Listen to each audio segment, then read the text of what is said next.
All right, all you procrastinators, enough is enough. It's November and the you-know-what is about to hit the fan. Time to hit up my friends at Standard Heating and Air Conditioning to get that furnace cranked on and get it winter ready. Dana here. November's also the final tune-up deal of the year at Standard. You can get $20 off your furnace fix when you make an appointment and mention 93X. Yeah, I know we're all hardy Minnesotans around here, and you're probably saving up to buy me a sweet, sweet Christmas gift, but don't roll the dice on your furnace. Time to prep and protect. Book that tune-up today at standardheating.com. That's standardheating.com. The 93X Half-Assed Morning Show. 93X.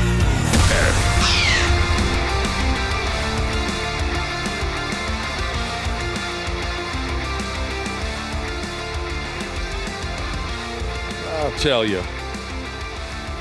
Yeah, these 4-day work weeks are where it's at. That's not news to anybody. 4 is always better than 5 when it comes to a work week. We're going to go ahead and put a lid on this pig after today.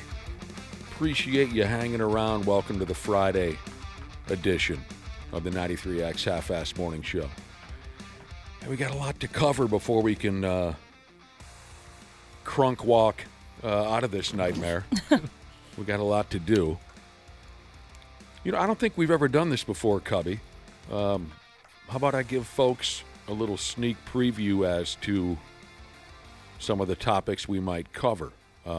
Normally we don't do that. We like a little element of surprise. But what the hell? It's the final. Today's show will include at least some conversation on porno movies, serial killers, micro-penis, and Bigfoot. That sounds awesome. Do you like the sound of that? Yeah. Are you excited? Is there a favorite there? Serial killers. Serial killers. Of course. I thought maybe you'd say micro-penis because you have experience. That's true. At least I try to block that out. Yeah, have you tried to erase that from your... Do you mind me sharing something then? Of course not. This is why you get paid to sit here. Well, you went through a wonderful list of topics, which I'm fascinated by, all of them. You looked at me during only one. It wasn't serial killers. No. But it did follow serial killers. If your family would have been sitting behind you, I would have looked in their direction when I said especially serial the mom side. You looked at me when you said micro-penis. Did I really? And I'm hoping it was just to see my reaction. Was that subconscious on my part, maybe? I think it was. If we had a body language expert in here, they could probably tell us. Let me see. Let me say the 4 topics again and see if... Ashley, will you pay attention? Yeah, I'm watching. This is just a very small sample of the topics that I'm aware of that we will be discussing on the program today. All right, let's see if it happens again. Porno movies. Okay, he was looking down. Serial killers. All right, looking up. Micro-penis. Oh, he looked at me. And what was the last one? Bigfoot. Yeah, he looked directly at you when he said micro-penis, Dana. It was straight eye contact. Wouldn't that be something? You're the biggest guy here. I hope you have the smallest And I penis just got here. the smallest rod. Yeah, I hope Ashley has a bigger penis than you. She probably does. Yeah, there's no doubt.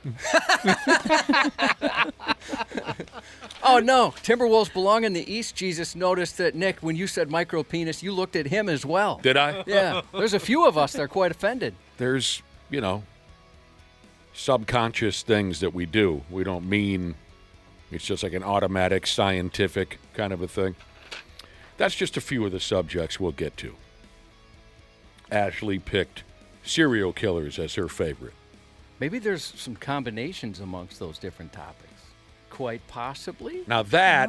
Wouldn't that be something? That would be interesting, and I guess we'll have to just sit here together and find out if there's a combination, a correlation between serial killers and micro-dick. We'll find out. Hey, tell me what happens when I say it. Micro-penis. You looked at Dana. Oh, yeah, I'm looking at Dana. Yeah. Is there a favorite there for you, Cubby? Micro-penis, certainly. That's the topic that you want to... I'm personally invested in this. You want to... okay. So there you go. And then, of course, at 7:30 this morning, Fridays at 7:30 are always a goat rodeo. Andrew DePaola, Purple Pick'em, Brad Ryder, Randy Shaver, Cubby's mom. What? She's already been picked on a little bit via text this morning. What did they say about your mother at such an ungodly hour? How she could take on Bigfoot. Oh, Probably. Odds are she's seen a lot of micro penises. Your mom's been in porn movies. take on Bigfoot, huh? Yeah, you can make a big combo of all of those together and put them in with your mom. Oh, God. Shut up, micro penis. Elementary school custodian Jesus said he's the president of Micro Penis Club, and he's not ashamed of it. Well, good for you. There's a club. Yeah. I mean, why not be? If you're the leader, that does add a little bit of cool. It's more like a support group. That's the club that most dudes would want to be thrown out of, physically removed from the building. You don't belong. Don't belong here. I love that Ashley immediately took the wind out of the sails. No, that's not a club. Oh, This is for a bunch of depressed people. God dang. So, all right, look forward to all that. At least we hope you look forward to all that. Josh, is this the kind of information that might help get you through the weekend? We bald dudes are better in the sack. That doesn't surprise me. No, not at all. Or any women we've been with, the many, many, many, many, many women. Can I guess why? Go ahead. Because you're trying to make up for the fact that you're bald, maybe? That's not in the article, but probably because this was written by a bald man. All right. Hair impedes thrust. This is all science. A study of 2,000 bald men shows that. Yeah, and plus I'd imagine being bald, it radiates excess heat more efficiently, so less overheating, more go power. Oh, that's appealing. It does not mention anywheres in here, Smashley, that we bald men bring it with greater ferocity than what's the how should I call the opposite? Haired men? Yeah. I don't know how to say that. It does not mention that, Ashley. But there might be some truth to it. That we're pumping back and forth like a sewing machine, hoping that our partner doesn't get a real good look at us. You've basically ewed bald people before. Do you still feel that way? It's not my cup of tea. But everybody has their You're a thing. hater. Fair enough. Nah, one of these friggin' articles pops up every couple of weeks. It's nothing new. Maybe there is some new information in here. You tell me. And what I mean when I say one of these subjects pops up every couple of weeks, it's always, some kind of who makes the best lovers stupid article. You know what I mean? I'm tired of it. But we got a couple bald guys on the program, so why not? We have a higher sex drive, we bald fellers. Oh, yeah, I'm a horn dog. Due to testosterone levels, Josh. Higher testosterone levels. I always like that when people bring that up, Well, it just means you have more testosterone. And I thought, well, I love the Property Brothers, so I'm going to guess that's not the case for every bald guy, but maybe for some. I've got a crush on Jonathan and Drew Scott, so maybe not every bald guy, but I'd imagine for some. Did you guys know I have a Property Brothers cornhole game? I do. Yeah, I remember you saying something. Custom made. We have a What, higher... they don't sell those at Target? They probably do. They brand on everything. That's a good point. Here are some bonuses to being a bald guy. Our other physical features pop more. Without a hairdo, it says. Features like our eyes and our beautiful smile and our jawline become more striking. That one on the list here, I was wondering about. So you agree? Yeah, Ashley? that makes a lot of sense. Yeah, definitely. I It's a little different than just being, bald on the top of your head. But I had a friend growing up that had alopecia, so he didn't have any hair anywhere on his body. But what I really remember about him is that he had the most beautiful eyes. It's always the eyes. Absolutely gorgeous. Dana had some new hair. Mm-hmm. OJ Jesus said, if bald people are better in the sack, does that mean Dana went from average to bad now that you got hair? You're a worse lover. You don't love your wife. I guess I don't. Get her on the phone. Let's find out if there's a difference. The eyes. She'll tell you all about my micro penis. We already know. The eyes, the smile, the jawline become more striking. I had a ex-girlfriend once tell me to stop wearing my hat, my ball cap so much. And my hair was already taking a walk on me, so it wasn't like she was saying, show off your hair, or if you spend more time without a baseball cap on, you won't lose any more hair. She said if I go without a ball cap more often, she thought I was more attractive because it would show off my cheekbones. I don't know. I can see your cheekbones just fine with a hat on. By the way, a Halloween hat on, which is a hella cool hat. Yeah, that's a sweet I meant hat. to compliment you earlier, but I forgot. You know where I got this? Where? At a Halloween concert. That's a perfect place to get something like that. This is perfect. There's no questioning this at all, especially if you know Josh. We bald guys are better at sports. Oh, God, yeah. Somebody hand me a football. Yeah, you can throw a perfect spiral.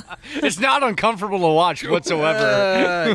So at my God bless you, but you are one of the worst athletes I've ever met in my life. I can catch, I just can't throw. I'm decent at catching. Just awful athlete. I'll tell you what. So at my son's basketball tournament over the weekend, the refs, like at halftime, were whipping a football back and forth on the court, and they were also sinking it. You know, they were swishing this basketball. It's pretty impressive. These guys. Wait a minute, they're throwing a football or a a football through the basket? Yeah, back and forth. These two guys, right? They're great athletes. But they're throwing it into the basket. Yes. Okay.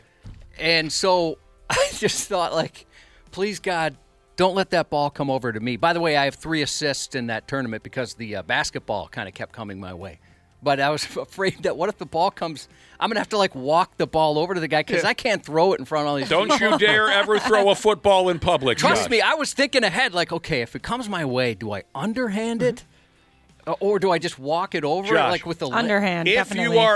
you are, and this is so odd to me, but if you are at a basketball tournament and a football lands in your hands. Yeah, I'd never seen that before. If that happens, you hold on to that football, you call me. I will drive to the basketball tournament. I walk in the building, you hand me the football, and I will throw it to whoever it belongs to. I Just would to appreciate save, that. I don't need your pride being shattered and things Thank like goodness I was sitting next to this 4-year-old girl. And Yeah. I just said, hey, if the ball comes this way, please throw it to these people.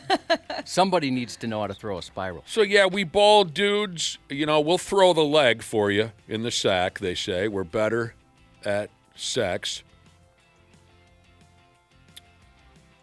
We are low maintenance.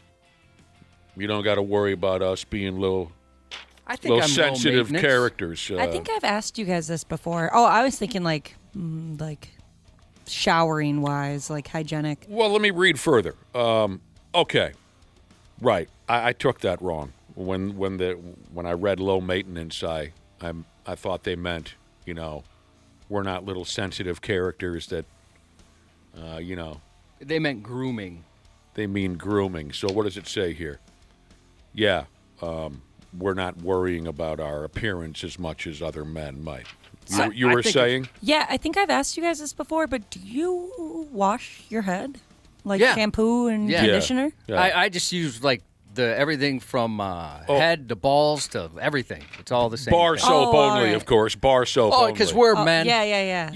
Bitch I bricks. still rub some mixture of soap and water on my skull. Yes. Okay.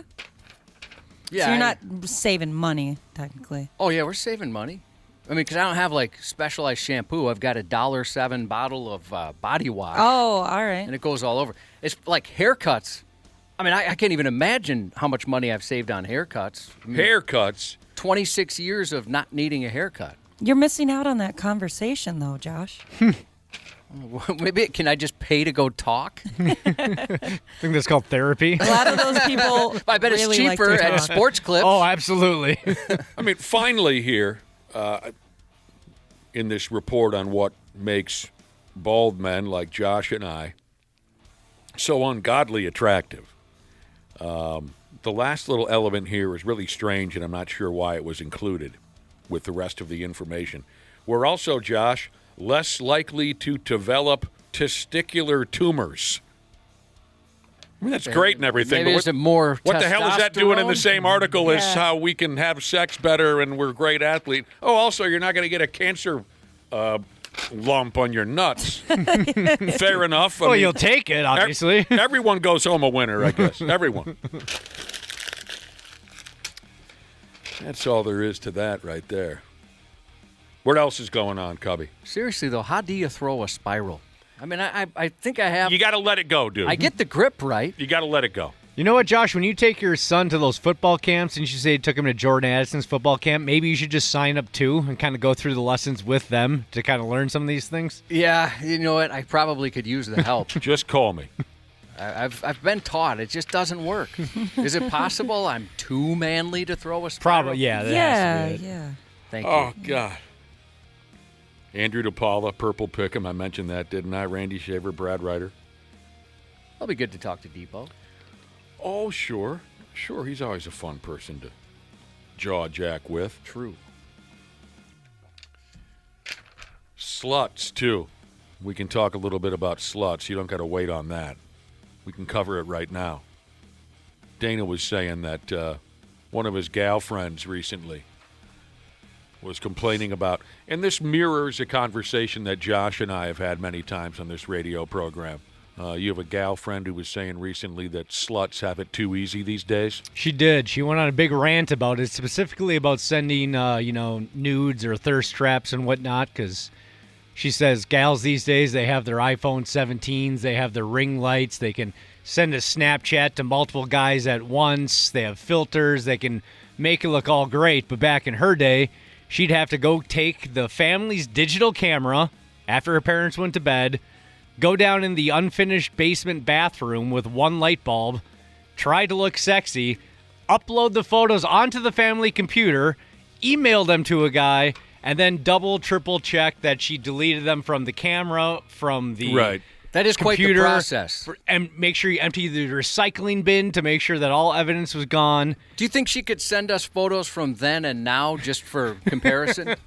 Just to see how much easier it is nowadays? Yeah, and she's just like, they got it too easy. She's like, back when I was a slut, you had to work for it. Now Yeah, they- that's doing way too much. I would not have been a nude taker if I had to go through with that many steps. A nude taker.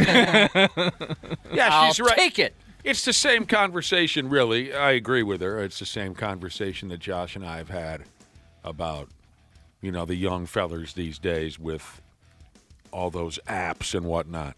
Tinder, wasn't that the one that was Yeah. famous? Yeah. I told you when You my make- oldest and his buddies when Tinder first was a thing, some of them are bragging about the action they're getting, and I had to sit them down and tell them. That was my first old guy speech. You guys don't even know what it's like.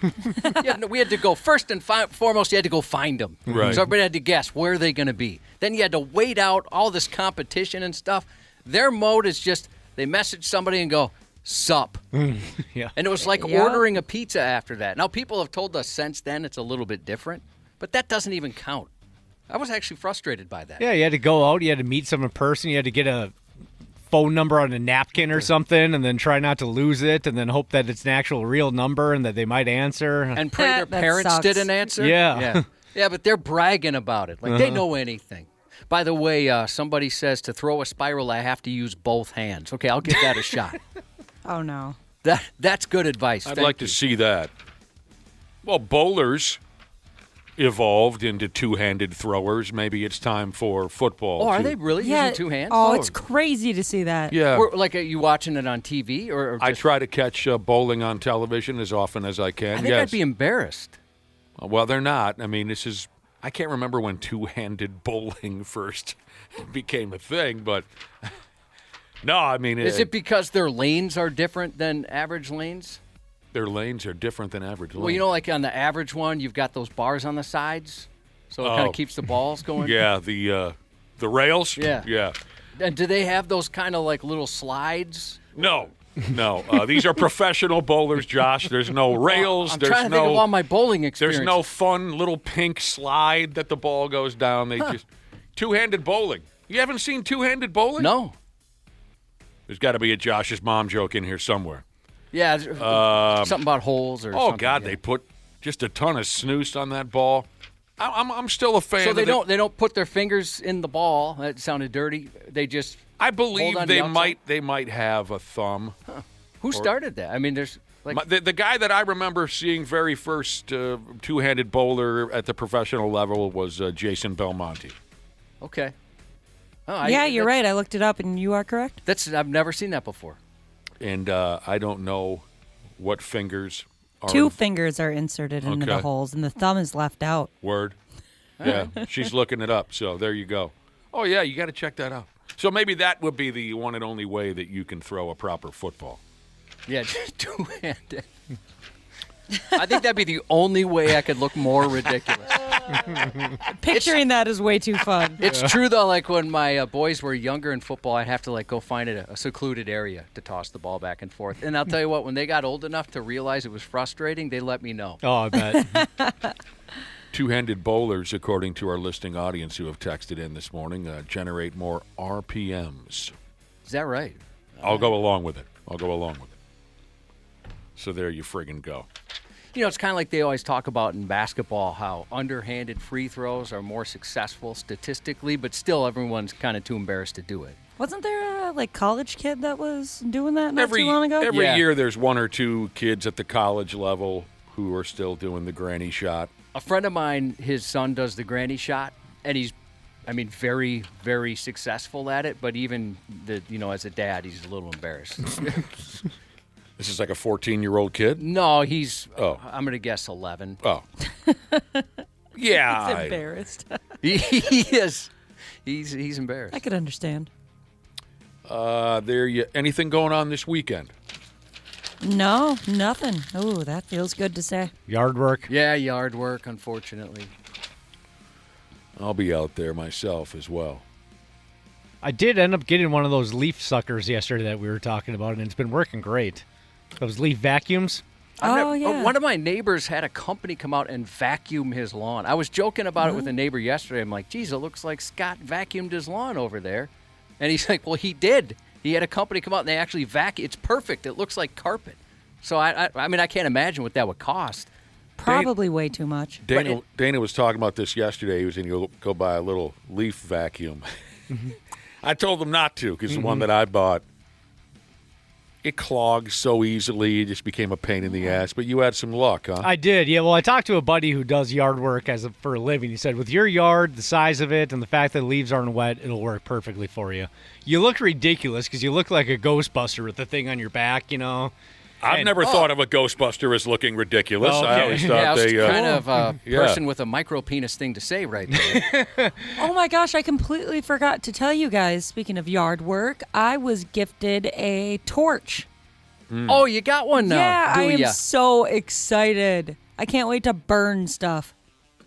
Having your own blowtorch is nothing but laughs. My husband seems a little nervous about the situation, but Oh, you with an open flame? Yeah, no, I can't imagine why he would be worried about that. And your temper. Yeah. Like the time actually I saw you moving, I came by right at the tail end, last 5 minutes of you moving out of your house. I came by the last 5 minutes to help because that's how generous I am. yeah, I think you put a lamp in there. I put a lamp in the truck, but all of a sudden you're like, oh, I forgot something. You come running out holding a rifle. It was the most terrifying thing I've ever seen in my life. The safety was on. It was just like, It's oh, all right. God, I almost ducked and covered. She knows what she's doing. So you were sucking up all the leaves yesterday. Everything went all right. Yeah, it was kind of fun. It's kind of oddly satisfying, too. Yeah, it is. How long did it take you? I only did it for a little bit. I had a lot of stuff to do yesterday. I'm going to tackle more of it today, but just the first 15 minutes, I got almost half the yard done real quickly. Oh, man. Nice. Yeah. You got to get her done. I borrowed my brother's backpack blower, and I feel like a stud with that on there. Well, I was embarrassing at first, Josh. I was wondering if any of the neighbors saw it because I'm sucking up these leaves, and you got the backpack on. I didn't realize that you had to cinch it, So basically, I was they were mulching the leaves. I was sucking them up. They were mulching. They were just shooting out the backpack behind me. I wish I would have seen Oh, that. I know. And I was like, oh, this is great. Look, all You these forgot to put the bag on? I had the bag on, but I didn't cinch the top of it. So they were just. I was basically just That's mulching friggin' leaves, great. and they were just blowing out behind me. Everything you were sucking up just ended up 2 or 3 feet behind Yeah. you. Local 34 Jesus has a suggestion. You just get a leaf blower, right? And then you blow all the leaves onto the neighbor's yard. Well, that's the thing I get frustrated about because none of the leaves in our yard are from trees that are on our property. That's how it goes sometimes. Yeah, we were just talking about that. I have that problem. You might want to look at the text machine, Dana. People are texting you. They want to know what brand you got and what it cost. And one person actually on the text machine is calling you Diana. I Must love be a that. voice to text. Might want to straighten that person out. Been called a lot worse than that. You're a terrific crowd. By Appreciate us, you joining actually. us on a Friday morning. We got lots to do. When we come back, we'll get to the stupid news. So we'll be with you here in a few minutes on the Half-Assed Morning Show. The 93X Half-Assed Morning Show. All right, all you procrastinators, enough is enough. It's November and the you-know-what is about to hit the fan. Time to hit up my friends at Standard Heating and Air Conditioning to get that furnace cranked on and get it winter ready. Dana here. November's also the final tune-up deal of the year at Standard. You can get $20 off your furnace fix when you make an appointment and mention 93X. Yeah, I know we're all hardy Minnesotans around here, and you're probably saving up to buy me a sweet, sweet Christmas gift, but don't roll the dice on your furnace. Time to prep and protect. Book that tune-up today at standardheating.com. That's standardheating.com. What's up, guys? David Pollack here, former Georgia Bulldog, former analyst with College Game Day, and host of my new show, See Ball, Get Ball. I'm a defensive lineman. That's why that's the name. You see the ball, you go get it. We're going to dive deep into college football. We're going to break down film. We'll have bold takes, real conversations with the biggest names in the sport every single week. If you eat, sleep, and breathe college football like I do, man, I promise you, See Ball, Get Ball is for you. So do me a favor. Follow and listen on your favorite platform. Stupid news on the Half-Assed Morning Show.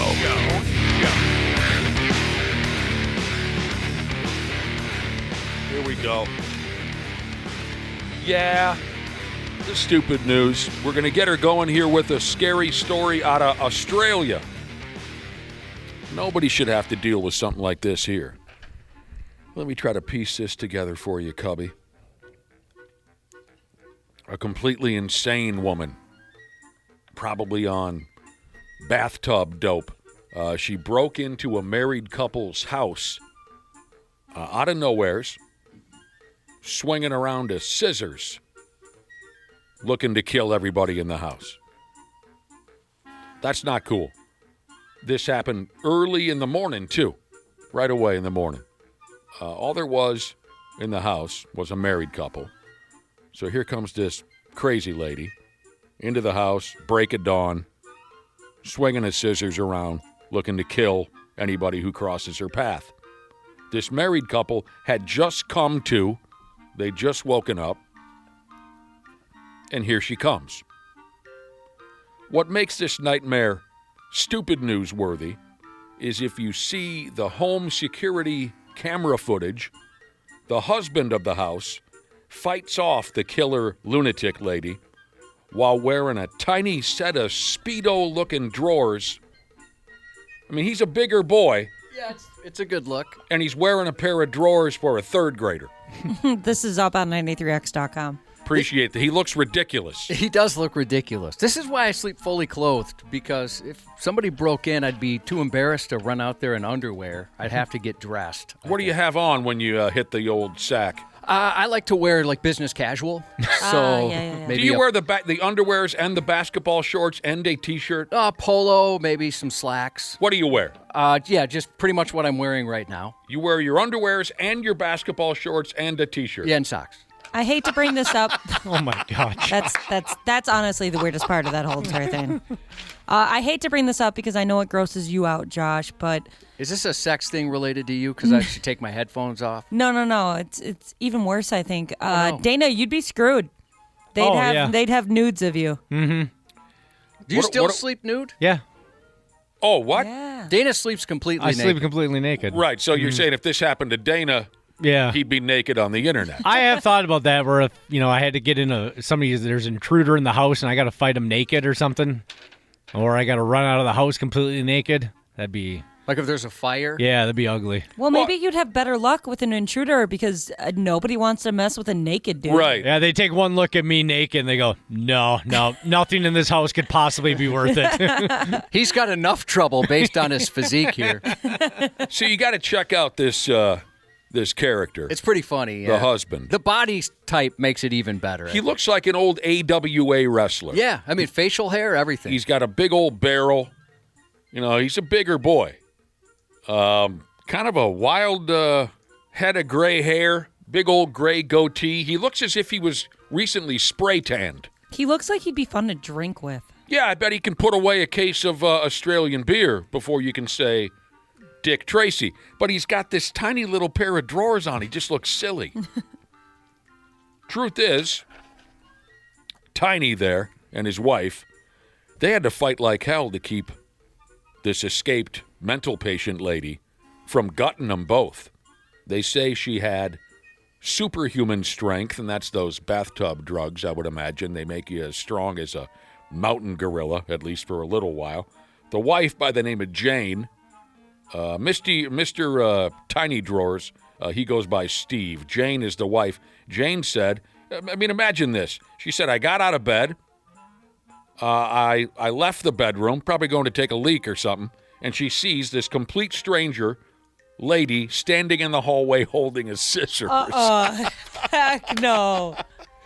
That's a rude awakening. Jane called the cops. Steve, like I said, dressed as an out-of-work Chippendales dancer, he sat on her head. He had to wrestle with this unhinged crackhead lady for quite a stretch of time. He sat on her head for about 25 minutes. The police showed up. The crazy lady was arrested. She had meth stashed in her beaver. Yowzers. That's one place to keep it. That's one, they should, in those DARE programs, bring that up to kids. Drugs a lot of times are stashed in beavers and beeholes. Mm-hmm. That would keep me away. This guy, 2 words, no bulge. That's the other thing I'd worry about. Everybody knows he's not got much there. You took a look, and he doesn't have much of a bulge? Yeah, I always start there when I'm looking at a person. Did you zoom in and everything? Yeah, there's some analysis done. Well, it's very cold up there in Australia. Very cold this time of year. Any of you's ever taken a ride on a ferry? Maybe up there in the windy city of Duluth, have you taken a ride on a ferry boat? I have, Yes. Yeah, me too. Yeah, I was just at the Niagara Falls. I think that would count as a ferry. Yeah. The big old boat that they swing you through, go underneath the waterfall and bring you back. Those are a lot of fun. Just like getting on a ferry in general. I don't know. It always gets me all excited. Oh, I've only. I think it's fun when you first get on there, and then after a while, I find it quite boring. I mean, this was 45 years ago, probably. Up in Duluth, we took a ferry boat ride, God knows where. Lots of oceanside towns and such have ferries. Kind of cool. You can drive cars onto some of those pigs. A big-ass ferry boat in France or someplace like that. They accidentally played a porno movie on their little video screens. Well, that would entertain Josh then if he gets bored on ferries. Well, I'm not much of a porn guy, but it would be some excitement, sure. When you're sitting there on the boat waiting for the ferry to reach its destination, they've got a lounge with little television screens that'll show you the local news or whatever. This one played some hardcore DVDA porno out of nowheres. Some of the folks, it says here on the boat, were so grossed out, they were thinking about going straight into the drink. They were running for the exits, new guys in the corner puking his guts out. The ferry boat apologized for this. They feel terrible about the DVDA. The ferry boat crew didn't even notice that there was DVDA on the televisions.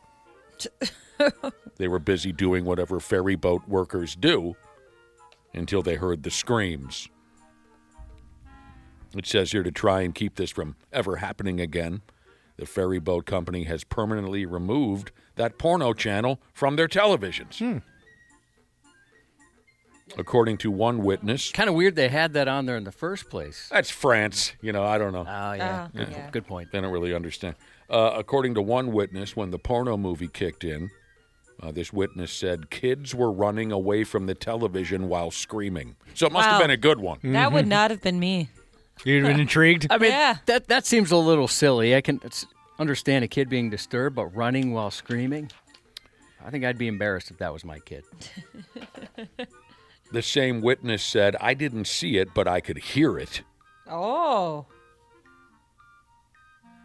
So they've straightened that issue out. They've eliminated that channel from their ferry boat cable package or whatever the hell it might be. I suppose it's tough to get cable on a boat, but you know what I mean. Satellite, probably. Do you guys have a porn channel? No, Do they I even don't have cable. those anymore? Like Spice Channel? Is that a thing anymore? I've noticed it at hotels. Yeah. Yeah, and I told you guys about my honeymoon when we were in Mexico. Which one? Your new one or your? I'm not making a No, joke. yeah, the current one, the current marriage. We were in Mexico, and I was just checking on the TV options. I was like, oh, okay, they got ESPN, they've got TBS. Go up a channel.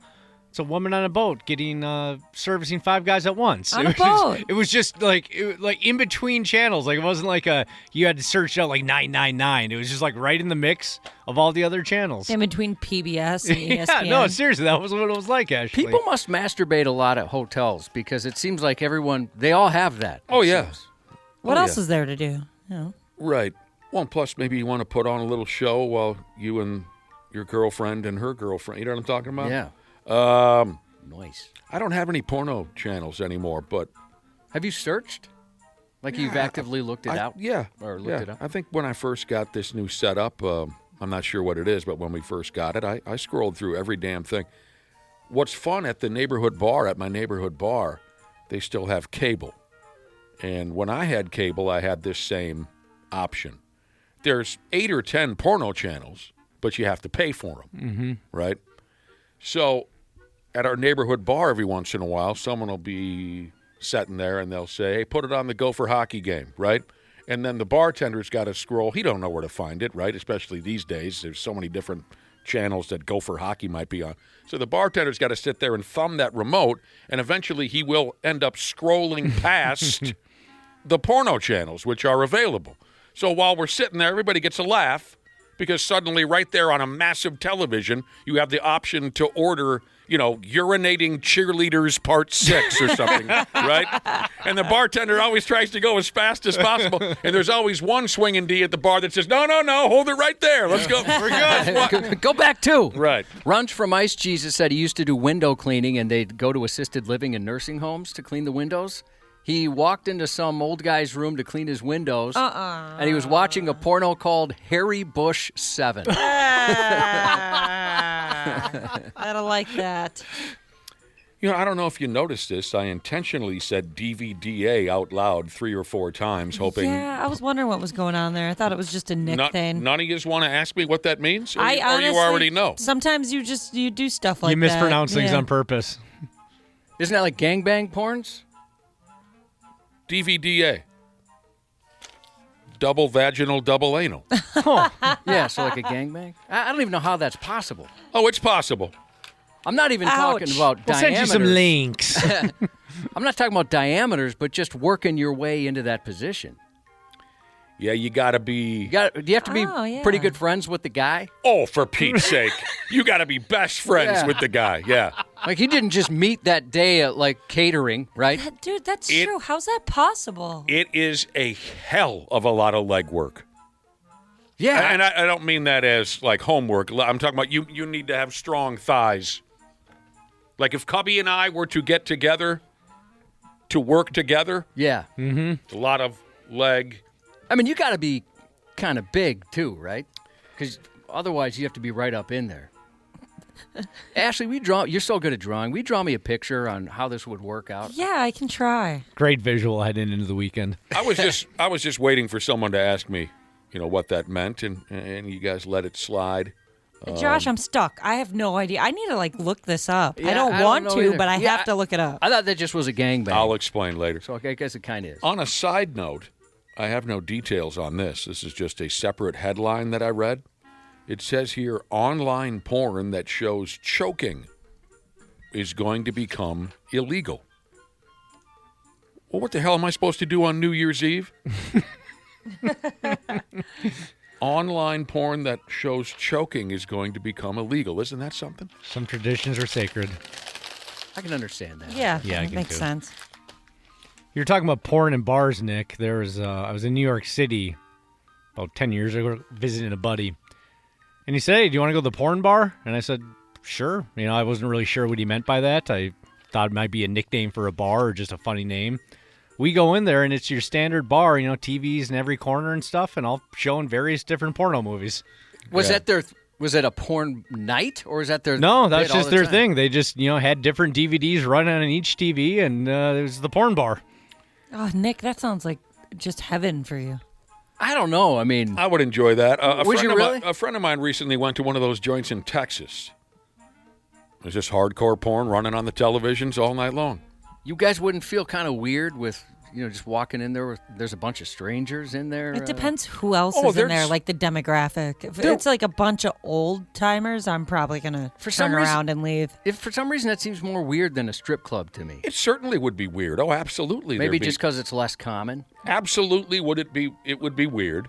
I'm not going to sit there all friggin' night, but that sounds like a riot to me, at least for an hour or so. Yeah, Josh, and when I was there, my experience, it wasn't like people were glued to it. It was kind of just like background TVs, where like they might just have a game on. Somebody might look up like, oh, hey, look, they just hit a home run, So kind of just funny? Yeah, it was just more kind of for laughs and just, Okay. You know what interested I'd in do? this. Josh, here's what I'd do if I walked into the porno bar. All by myself. I'd sit down next to another dude, drink one beer, wouldn't say a word. Guy next to me, wouldn't communicate with him at all at first. But then at one point when we're watching the porno movie together, I'd nudge this complete stranger next to me and I'd say, hey, I think this dude's about ready to pop. Ah, gross. Just to see what kind of reaction I get. What do you think, bro? I think this dude up here is about ready to let it ride. I'll take a Corona and a bottle of lotion. Yeah, I've heard about those porno bars. Never been to one. But yeah, never heard of Josh, one. I'm not going to sit there all night and play. I'm not putting any of my money into the meat raffle. But an hour or two, that sounds like a lot of laughs. Yeah, no shared bowl of peanuts. I'm not putting my hand in there.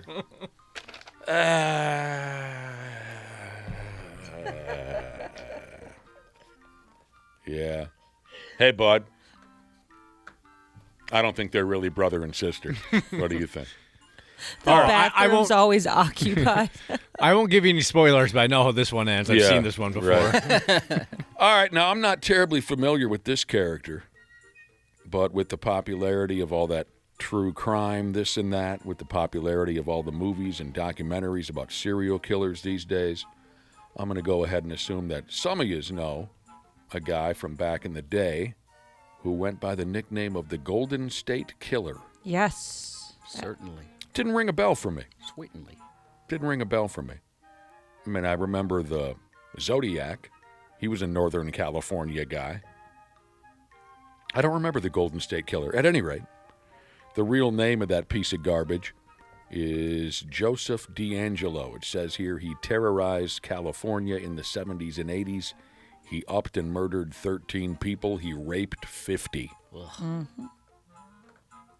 He wasn't caught until the year of 2018 after being identified by crime scene DNA. It all sounds very interesting.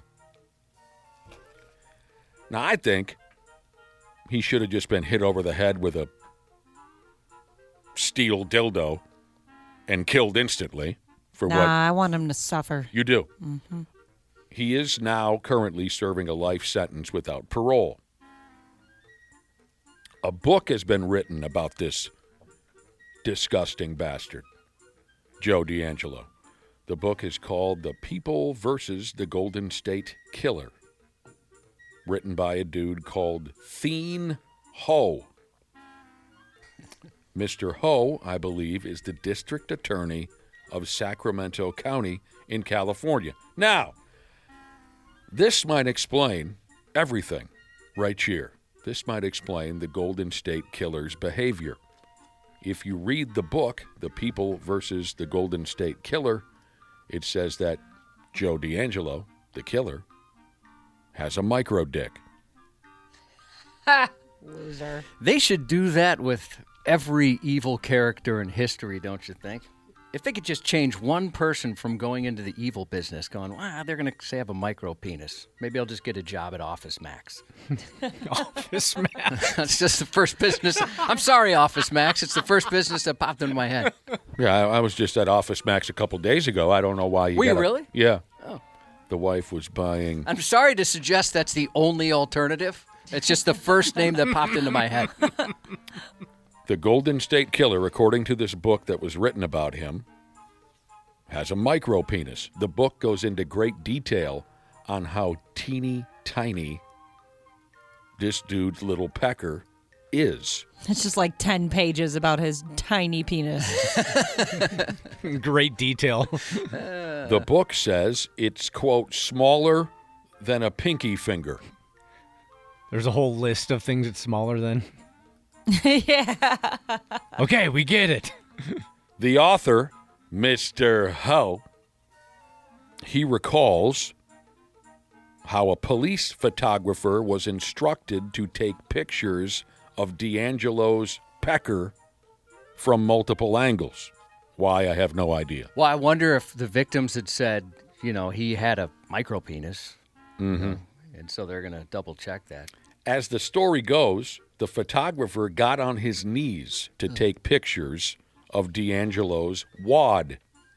The photographer got frustrated at one point because he couldn't get a good picture of this poor bastard's unit because it was so shriveled and puny. Apparently, during this episode, one detective who was in the room even threw up his hands in the air out of frustration and said, "There's nothing there."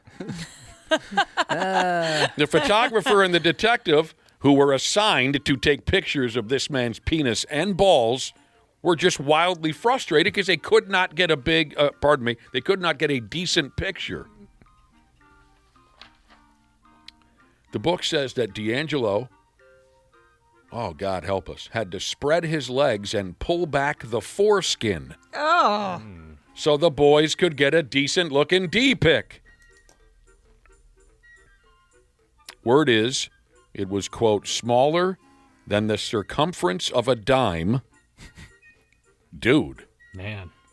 And its length is equal to the tip of your pinky. Wait. Did you say a dime? Yeah. A dime. How do you even urinate? I mean, you got to sit down, right? Yeah, you got to sit down. What She's a little And you'd bitch. have to live in a warm climate. My goodness. If you stand with to pee, you got to use a roach clip to kind of help aim it. Yeah, you get some forceps. So, I guess where they're going with all this, where some people go with all this, is maybe it was his little useless pee-pee that made him so awful and murderous. Yeah, maybe. Although I hate mine and I've never been a violent person. But shoot. You were taught to hate your penis. I was, and yeah. you need to shake that. I can't. I don't think I'll ever And get past that. I'm not trying to be cute by saying shake that. You were taught to hate your penis. Catholicism did that to you. Runs from Ice Jesus is checked back in, and on the idea of having a circumference of your penis, a girth of less than a dime, he goes, "Whew, I got a nickel." Now, there's a side note here as well, and I've heard this once or twice before. Word is that stupid idiot Adolf Hitler was also hauling around nothing more than a little uncut German Tic Tac in his pants back in the day. Yeah, I mean, they should just say this for all the evil guys out there. That would be kind of great, wouldn't it? Yes. Just to know that some of these, just to have a little something on them. Yeah, well, sure. Says here Hitler, total douche. Yeah. Most likely, I agree. Yep. most likely suffered from a rare genetic condition called Kallman syndrome, which means your nuts never drop and you're cursed with a micro rod. Why didn't we learn about the name of this syndrome when we had a guy here with that last name? How great would that be? Oh, we did have a guy here for a few years with the same last name. Yeah. Dang it! All these wasted opportunities. Not he wasn't named Hitler. He was. The Coleman. Yeah, we could have played some pranks on him. Kallman syndrome. Your nuts never drop, and you just got this little teeny tiny little. So, maybe that's why all Hitler did was scream like a child and lust after death. Popular World War II songs often mocked Hitler's unit, but now they have the science to back it up. Now apparently we know the truth. Some DNA tests have been done on whatever was left of Hitler, and this and that, and now we know, I guess, he had a pee-pee that could barely be seen by the naked eye. One of the scientists involved in this 60, 70 year, when did World War II end? 1945? Was that, how many years ago was that? 70 years? 70.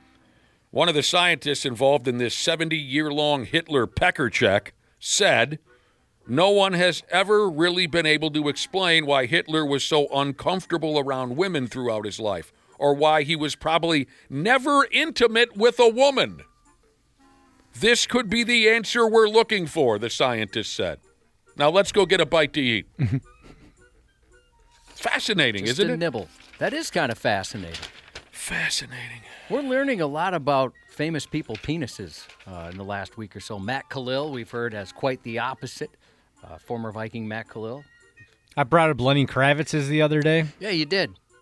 You brought up who? Lenny Kravitz, he's got a hog. Oh, Lenny Kravitz. You're a fan of his penis? I don't know if I'd say that, but sure, yeah, I respect it. He's got a hog, he says.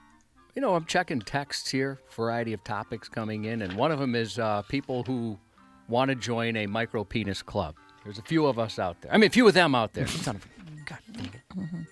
Yeah, I don't know. You'll have to be, maybe one of you can be the founder of that club. And, So- you know, the definition of micro penis, I got to look this up real quick. It's kind of frustrating. I mean, isn't it like 3 inches or less? I think less, yeah. I remember Ashley looking it up once. Yeah, 3.67 inches. That's giant. Is that Yeah. is that flaccid or is that solid? That's fully erect. Ooh. See, when I look it up, it says that it has to be below 2.5. Yeah, see, I remember when Ashley looked it up a while back, I think we all safely had it beat. But I don't know. Just barely. Yeah, it says right here. Well, okay, I'm not going to get. They talk about newborns. We'll leave that part out. Adults, 3.67 inches. We need to stop anyway. We just need to stop. We need to stop obsessing about our peckers. And that's my stance on that. I'm with you on that one. People are saying they saw Bigfoot in Pennsylvania. We all know they didn't. So here's the latest chapter in one of the dumbest stories in American history. Folks say they watched Bigfoot cross the interstate. They really didn't. Why would he do something like that anyway? The main trying to stay witness, hidden. Get to the other side. That's the old joke, Ashley. the main witness has been called sincere and credible. He really isn't. The main witness said Bigfoot escaped into the woods after he crossed the interstate. Everything happened so quickly. There was a couple other folks who saw something cross the road. They say they didn't know what it was, but we all know it wasn't Bigfoot. I'll tell you what, Cubby, I'll tell you what it is. It's damned embarrassing that we have to still have these conversations. It's embarrassing. What if Bigfoot's been out there this whole time? Stop You it. could argue Brett Burns, but no. What if the Jack Link's beef jerky Bigfoot was Bigfoot? He's just been parading around this entire time. Everyone thought it was an advertising gimmick.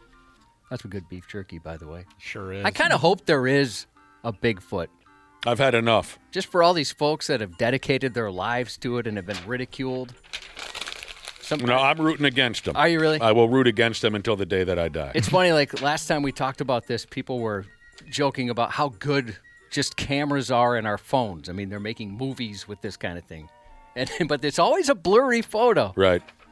Bigfoot is blurry in person. Here is an accompanying fact to the Bigfoot story, and this is equally as dumb. 92 years ago yesterday in 1933, some friggin' jagoff was walking around the shores of Loch Ness, what is that, Scotland, and the waters erupted and a large creature appeared in the mist, and he captured the first photo of the Loch Ness Monster, which also doesn't exist. He took 5 pictures. 4 of them were blank. Only 1 turned out total scam. I've seen the Loch Ness Monster in person. I grew up in Minneapolis, and they would have the Loch Ness Monster. They'd move it between lakes. So Oh, yeah. That's fun. Do they still do that? They still do, yeah. Yeah, I thought that was really cool. Mm-hmm. I've seen that bit Have you? in Crosby. Okay, so they move. I don't know if it's the same one, but in Minneapolis at least they would move it around. It was at Lake Harriet for a Well, while. I think in Crosby it was a dinosaur. Anyway, yeah, I've seen that bit somewhere where it appears to be. This one's quick, and it's This is your favorite type of thing. one of right? my favorite things. Yeah. This one's quick, and it's fun. I don't know about the rest of yous, but I friggin' love it when a derelict, criminal, asshat, scumbag ups and hides in the ceiling of a business or a home, and then eventually they come crashing down and mangle themselves. This is on 93x.com. That kind of operation always makes for a great video. In the horrible, far southeastern United States, a douchebag that was running from John Law, he hid up in the ceiling of somebody's house, and when Dinkus finally fell through down to the lower level, sheetrock and insulation chunks flying everywhere, when stupid ass fell through, the local police were waiting right there, perfect timing. The derelict fell directly into the arms of a police officer. And then they beat his ass and took him to jail. It is pretty funny when you watch these guys just covered in insulation and drywall dust. Yeah. This video's fun. You said it's up on our website? Yep. A lot of laughs. The criminal douche with all the sheetrock dust in his hairdo. He stole somebody's pickup. He's a 37-year-old by the name of Keith. Cops chased him to the house, where Keith went up into the ceiling like the rat bastard that he is. Next thing you know, here he comes, crashing down. And it's friggin' hilarious. Yeah, if you have a bad day, and I hope that's not the case, when you get into bed, put on your business casual outfit and watch this. It'll put you in a good mood. My favorite, whenever we have one of these conversations, I always have to mention my favorite. My favorite was some dickhead who broke into a liquor store, and he's crawling around the ceiling, and he comes through the ceiling and lands on the liquor bottles. Yeah. Oh, no. All of his weight, ribs, cartilage, bone, on top of 2,000 liquor bottles. Oh, he looked to be in a lot of pain. The cops didn't have to do much. He was completely incompetent. That's fun to watch. I like the guy that fell. He was in a family's home and he fell through, or maybe he was hiding from the cops and he lived there. I can't remember, but he fell into the daughter's room and landed on a dresser. Oh, that one was awesome. How about the guy that came up from the couch? Oh, that's a good one, too. He had collapsed himself in the hide-a-bed couch. Oh, sure. And the cops, they're looking all over. They pull the hide-a-bed out, and he unfolded perfectly. Hi. Like he was sold with the couch and hide-a-bed. There he is. He comes right on out. A lot of laughs that way, too. Sports on the 93X Half-Assed Morning Show. You got 2 Super Bowl tickets representing the NFC North. So these are for you. I just want to congratulate you for your achievements thus far. Don't let anyone tell you you can't do anything. Oh. Well, what the hell happened there? Someone's going to the big game? Yeah, somebody is going to the big game. The end of the season, the big game. That's the one. That was the sound of a Minnesota Viking by the name of Levi Rodriguez. He surprised a local high school girl with Super Bowl tickets. Well, F me. That is so cool. That is very cool. I would have loved if she was just like, I don't really want to go. I got plans that day. Yeah. I'm not much of a football fan. Do you have any, Do you know Justin Jefferson? Yeah. do any of you have any, I don't know, the only word that comes to mind is aspirations to one day attend the Super Bowl, or do you not give two pumps? I don't Yeah, know. I would love to. That would be really fun. Yeah? I want to go to the parties.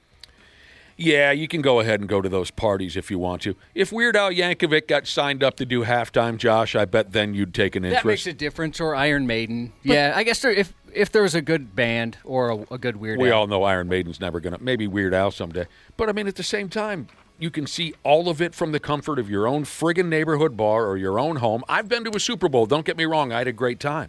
But what the hell's the point? When I'm you can kinda just with you can just sit at your at the Roadhouse. Football, by far, is my favorite sport. I watch a lot of it, but I don't really like going to the games. It's my least favorite live. Pain in the ass is what it is. I much prefer other sports live. My husband and his father have a deal that if we ever see this, if the Vikings go to the Super Bowl, that he's going to buy him tickets. Well, it's just so priced out at this point, you know?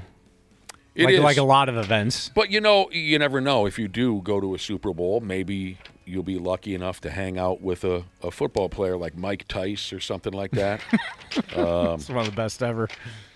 Maybe I can tell that story again here later if you want to hear it.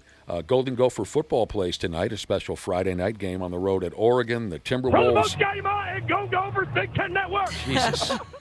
Catches me off guard every time. I love PJ, but, you know, at times he needs to He's got a lot of energy. stay in his friggin' lane. Wolves are at home. You get to see the green court tonight. Wolves are playing on the green court. Awful busy weekend. We're busy to do today at 7:30 also. Andrew DePaola, Purple Pick'em. John Force is retiring from driving. He hasn't been around for a while because he got in a terrible, terrible wreck a little over a year ago. But this is the greatest funny car driver of all time. I couldn't tell you how many times I watched him race up in Brainerd, and I used to watch the NHRA on television all the time back when you could find the damn show on television. Now I have such a hard time finding it on television. I mean, shoot, the guy's 76. It's crazy how long. Wow. And a listener scared the hell out of me. With the Brewers and beer brewing and drinking Jesus, he said he pulled a Nick, and he did. He texted me and said, I don't know if you heard the news on John Force, rest in peace. And I said, what the hell? No. No, he retired. He didn't die. But Brewers, how do I say it, beer brewing and drinking Jesus thought the sumbitch had died. He's only retired. We can find out more about that and touch on it later if we feel like it. 7:30, Randy Shaver, Brad Ryder, Purple Pick'em, Andrew DePaula. Josh's News is coming up next. The 93X Half-Assed Morning Show. All right, all you procrastinators, enough is enough. It's November and the you-know-what is about to hit the fan. Time to hit up my friends at Standard Heating and Air Conditioning to get that furnace cranked on and get it winter ready. Dana here. November's also the final tune-up deal of the year at Standard. You can get $20 off your furnace fix when you make an appointment and mention 93X. Yeah, I know we're all hardy Minnesotans around here, and you're probably saving up to buy me a sweet, sweet Christmas gift, but don't roll the dice on your furnace. Time to prep and protect. Book that tune-up today at standardheating.com. That's standardheating.com. Michael Rosenbaum and Tom Welling take you behind the scenes of one of the greatest shows of all time. They're an ultimate rewatch podcast. We're in the midst of season 7, and Hold on. Obviously, we had a very successful television show for 10 years. That was Superman based. but we had to make everyone believe that you were Clark. I gotta be honest, I was surprised at the end of this episode that I wasn't. I was too.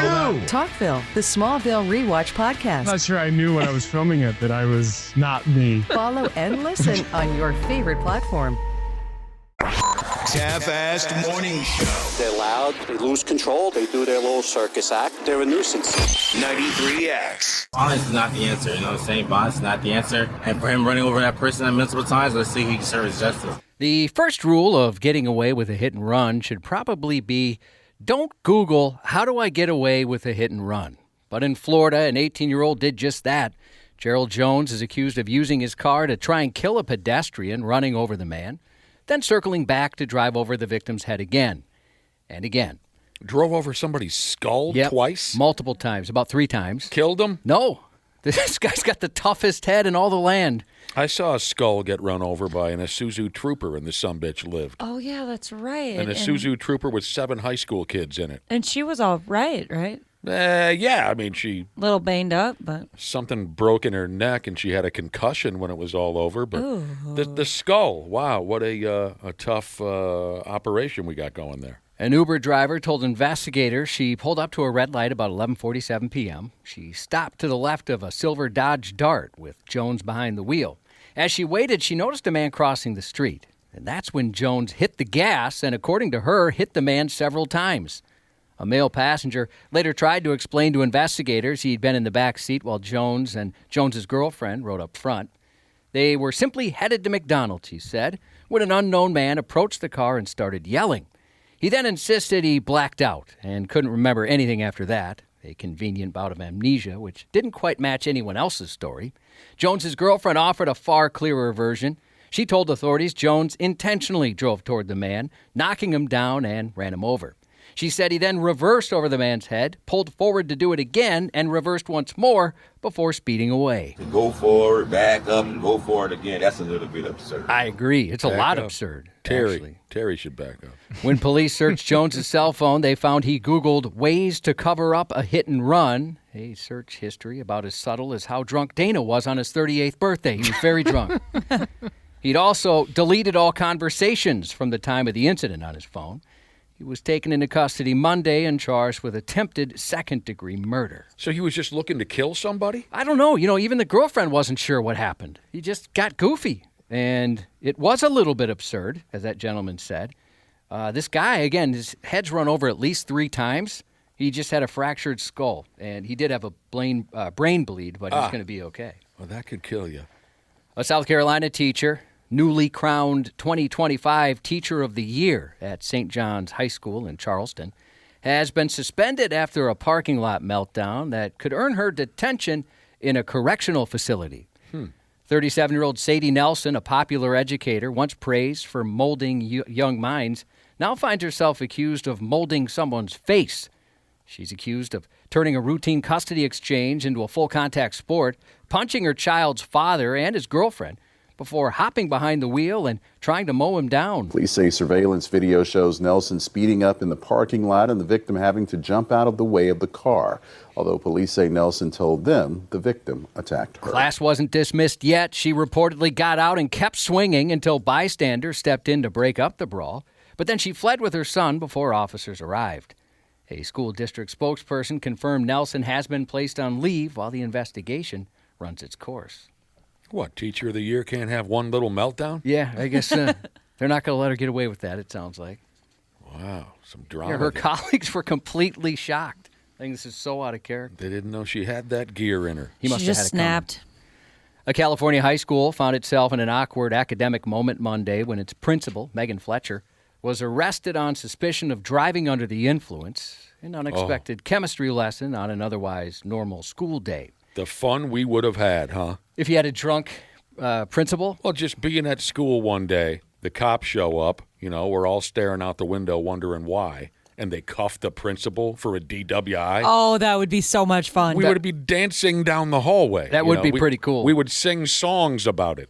Staff members tipped off the school resource officer after noticing signs Fletcher might be under the influence of alcohol. And when the officer reached out, they determined she'd driven onto campus that morning while Dana's 38th birthday drunk. Oh, man, it's the second time. An intoxication level most people don't recover from, nor will their coworkers ever let it go. In a message sent to parents tonight, the Paso Robles Joint Unified School District said Principal Megan Fletcher was placed on paid administrative leave. They added that they could not share any more details at this time due to it being a, quote, confidential personnel matter. While district officials couldn't provide more details about Monday's DUI situation involving Fletcher, they did point to an earlier episode over the summer, explaining she'd been involved in a traffic accident in June while driving a district vehicle on her way to work, a work-related out-of-town conference, but they wouldn't say whether or not she was drunk. In a statement Tuesday, the district stressed there was never any danger to students or staff in the most recent incident. Well, damn. Well, I don't know. If she's driving drunk in the parking lot, there is possibly a danger there. Although, I mentioned this before, the school parking lot is the most dangerous place to be behind the wheel. By far. Yeah, everyone's kind of... in a hurry and angry. Angry. People bumper walking to all over the bumper. place. Yep. Do you still have that person that works in the school parking lot that refuses to wave to you, Josh? We switched schools because I couldn't handle the disappointment. Oh, okay. Yeah, That's it's a different good call, school. yeah. Uprooted your kid from all his friends. Yeah, we did. We changed districts. You're right. Guy just simply wouldn't wave back to you? Yeah, he did once, but I kind of think it might have been the car behind me. I don't know why. I waved. That was my goal. I'm going to get him to wave just one of these days. Big smile, everything. I don't know what was going on. A powerful judge, who obviously passed the bar but should probably now stay out of one, was busted for driving while intoxicated after zonking out behind the wheel and drifting into oncoming traffic on a major highway. I'm sorry, what team does he play for? No, it's a judge. Oh. 55, Aaron Judge. Nope, not Aaron Judge. 55-year-old state judge Audra Kester, chief judge of Iowa's largest district, landed on the wrong side of the law after another motorist reported she looked unconscious and was slumped over the steering wheel on an Iowa highway last week. Possibly Dana... Okay, sorry. As her new pickup truck veered across the highway's median, a witness tried to open the driver's door, but it wouldn't budge. The truck kept moving slowly through the median. The witness had to climb through a back window to stop the vehicle. Deputies responded to the scene and reported that they found her in the driver's seat unconscious. They also found a cup with a liquid that smelled like alcohol. Kester was observed to have bloodshot eyes, slurred speech. Cops noted all the signs were there. When they pulled her out of the vehicle, she was even unable to walk. She appeared to be so drunk, deputies determined it would be unsafe to even perform a field sobriety test. That doesn't happen too often, or at least you don't hear about that too often. She was charged with operating while intoxicated and booked into jail last Wednesday. Got a cup of liquor right there. Yeah, middle of the week. Is there any way she will be presiding over her own case? Wouldn't that be something? That'd be a hell of an advantage. Yeah. Well, I think that we're going to let you go just this one time. One of those where your parents say, listen, I think the guilt you feel is enough punishment. Mm-hmm. On the inside, you're partying. A good fire chief ensures fires get put out. A bad fire chief spends $80,000 of department money on escorts who put out. Whoa. Man. After more than 20 years with the Big Sky Fire Department, Seth Barker suddenly walked away from his position as an investigation closed in around him, uncovering nearly $80,000 in theft tied to fraudulent timekeeping, reimbursement requests, and even the pursuit of paid sex services through his work email. As deputy chief, he held a position of considerable trust, something investigators said he used to hide the fact he was being paid personally for training work he performed for outside organizations, all while charging many of those same expenses to the department's credit card. The review also turned up a series of emails with the website Tryst, where Barker inquired about escort services, attaching images of himself in uniform, sometimes doing so while he was supposed to be on duty.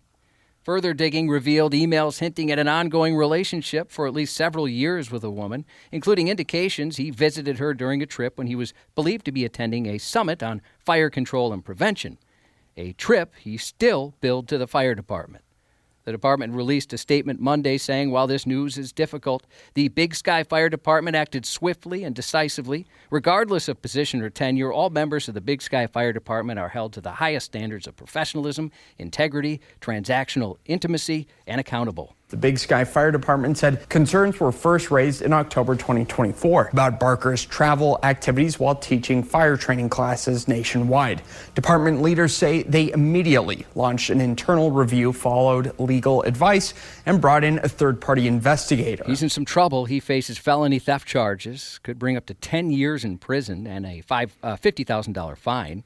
He also is facing misdemeanor theft charges, which could add 6 months in county jail and a $1,500 fine, and a misdemeanor official misconduct charge, which could bring another 6 months in jail and another $500 fine. So the fire chief likes hookers. Yeah. And the fancy ones.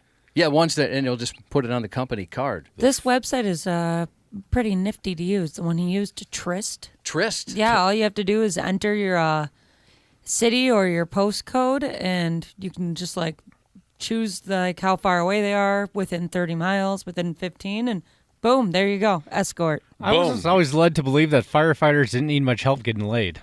Didn't know you had to go to a website for Dana, that. again, let me introduce you to some of the guys that I know that are firefighters. Yeah. It's not like the movies? Oh, hell no. Unless you work for the St. Paul Fire Department. My gosh, those guys are gorgeous. They are not human beings. You're right. They were created in a lab where only hot people are allowed to create other hot people. So this website, Ashley, you punch in your zip code, or as you called it, a postcode. That's what it said, so I just went with it. Great-grandma Ashley has just mentioned our postcode. And they tell you who the nearest hooker is and how much she costs? Yeah. Come on, Cubby. Easy. With pictures. We got a week off coming up. Those pictures are probably not legit, right? Well, I guess I'm not looking at them. No. Every single woman on the website is absolutely gorgeous. What do you mean, Josh? Oh, what a shock. What a shock. Earlier this morning, we were talking about Hitler, who has a micropenis, according to science. So here's another Hitler-related story. Oh, yeah? Police say a German man vandalized buildings and nearly 4 dozen cars in a town outside Frankfurt using his own blood to paint swastikas, of all things. Oh. F me. The crimson crime spree came to light last Wednesday when a resident spotted the sinister symbol smeared on a car and called police. Officers arrived to find a grisly gallery, almost 50 vehicles tagged with the same bloody insignia. Tests later confirmed what everyone feared. It wasn't paint. It was crazy guy blood, and that ain't right. The next day, police used a witness tip to trace the blood to a 31-year-old Romanian citizen who was arrested at his home. He was still under a strong influence of alcohol. His motive appears to be highly personal and job-related, they said. He just snapped. Job-related? Yeah, he hated his job, and I guess that's what you do. You cut yourself and make a hateful symbol. He was booked into a psychiatric hospital, probably a good place for him. Yeah. And displaying Nazi emblems is illegal in Germany, as you can imagine. Job-related. Yeah, I'm really having a bad time at work. Yeah, if I'm going around town cutting myself up with a knife and smearing blood all over the place, and you approach me and say, what's your problem? It's industry stuff. You wouldn't understand. Cumulus media. It's inside radio stuff. Leave me alone. You could argue that a woman who drove hours to confront the pastor she'd been having an affair with, then shot him dead in front of his wife, might benefit from a little professional guidance from a mental health and anger management counselor. But there's also an argument she doesn't need the services of a mental health and anger management counselor because she is one. Right. An Arkansas woman said she snapped after the man she was involved with refused to admit the affair to his wife. Latasha Daniels, a mental health and anger management counselor, was indicted after fatally shooting 36-year-old Broads Perry, the former head of Mississippi's Boulevard Christian Church in Memphis. Broads? Broads. Is the first name. It could be Brodus, but it's spelled differently. No, Mississippi. I spent some time down there. They got funny first names down there. According to authorities, Daniels drove from Little Rock, Arkansas to the couple's apartment in a Memphis suburb, determined to confront Perry about ending things without coming clean at home. Police say she fired multiple shots while shouting, "You broke my heart." Daniels later described the early days of their relationship as amazing, recalling how Perry was affectionate, bought her expensive gifts, and whisked her away on trips. Mm-hmm. She said whenever they went out in public during the affair, they made sure to bring along a third, so it would just look like church business rather than forbidden romance. Good call. Perry told her their relationship couldn't move forward until she divorced her husband. So she did, ending her 8-year marriage. Perry, however, decided to stay married. I love when that happens. And she's thinking, hell, I thought we had a deal here. Yeah, wait a minute here. Eventually, he texted Daniel suggesting they just end their affair, and she said that's when she went nuts. Prosecutors told the jury Daniel spent roughly 3 hours on the road to Memphis and then about 20 minutes talking with Perry's wife before pulling a gun and shooting them both. They argued the attack grew out of Daniel's anger and heartbreak over the breakup. Did she kill them both? Just the husband. Oh, for Christ's sake. After deliberations, the jury convicted Daniels on lesser charges, including second-degree murder and reckless endangerment, a decision that means the now 46-year-old won't face a life sentence. She's scheduled to be sentenced December 17th. Well, when you have a side piece, the toughest part of the whole gimmick is telling your wife about it. That's why I think most people probably don't. That is easily the toughest part about having a side piece. Oh, I never would have thought of that. Is dumping that information on your wife. After a baffling number of arrests in an alarmingly short period of time, a Texas school district's racking up misconduct cases with so much consistency they could add employee mugshots as part of the yearbook. The latest entry in this dubious lineup came last Tuesday when officers arrested 46-year-old Michelle Clark, a special education employee accused of showing up to work under the influence. Her arrest marked the district's fourth in just a few weeks. Are we the only 4 or 5 people that aren't coming to work drunk these days? It seems that way. All right. You guys aren't coming to work drunk? All right, so we're the only 3 people not coming to work drunk. I used to. The latest entry, again, that happened just last Tuesday. Her arrest marked the fourth. October 3rd, authorities arrested 26-year-old William Elliott, a teacher and coach with the district, on charges of invasive visual recording. According to an arrest affidavit, this prick took videos or photos of student-athletes in a locker room. A week later, October 10th, police picked up 50-year-old Christine Coates following an off-campus altercation with a man. Not to be outdone, a Moore middle school teacher joined the list last Thursday when officers arrested Janaea Walder, who, like Clark, appeared impaired while on the job. She now faces a charge of endangering a child, as there was a kid with her in the car. And just when the district thought it had exhausted its scandal quota, Monday brought another blow. Neil Phillips, a world geography teacher and head wrestling coach, was placed on administrative leave after the district learned of prior allegations of inappropriate conduct during his employment at a different school. I don't know about you guys, but usually the wrestling coach was a little sketchy. Yeah, they're wired a little differently. We didn't really have wrestling. I'm trying to remember, maybe when I was a senior, but I don't remember us really having wrestling. Our high school wrestling coach was the coolest sumbitch in the whole building. Oh, nice. And if it wasn't for him, I wouldn't have graduated. True story. He gave me a massive break and passed me in a class that he taught. He passed me in a class that he taught that I had no business passing. If he wouldn't have, I may still be there. What class was that? Do you remember? Oh, yeah. What class did I fail that the gym teacher taught? I never showed up once. Weightlifting class. Well, those are the cake classes. You don't even really got to do anything. You can just sit in the corner on your phone. Well, not on your phone in this case. But. Nobody went to that class. Nobody. Trust me, Ashley, every day that I was scheduled to be at weightlifting class, I would look into the weight room, and there'd never be anybody there. And so I thought, I get it. You don't really have to go to this class. The teacher's really cool. I knew him already. But it was the last day of school that I found out I was failing his class. And I walked up and I said, you got to pass me. He said, I can't pass you. You never showed up. I said, nobody ever showed up. And he said, yeah, but you never once showed up. Not once. And I said, you got to do it. You got to just give me a D-. He did. That was the only thing that got me out of there. Well, humans had a good run. According to Billboard, an AI singer named Zanaya Monet has officially become the first known AI artist to earn enough radio airplay to debut on the Billboard radio chart.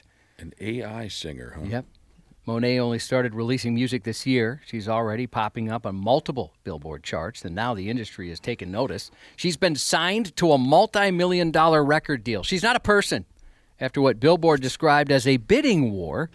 So music and executives are arguing over server racks instead of singers. Billboard recently shared that in just the past few months, at least 6 AI or AI-assisted artists have debuted on various Billboard rankings, signaling a wave which is already rolling in.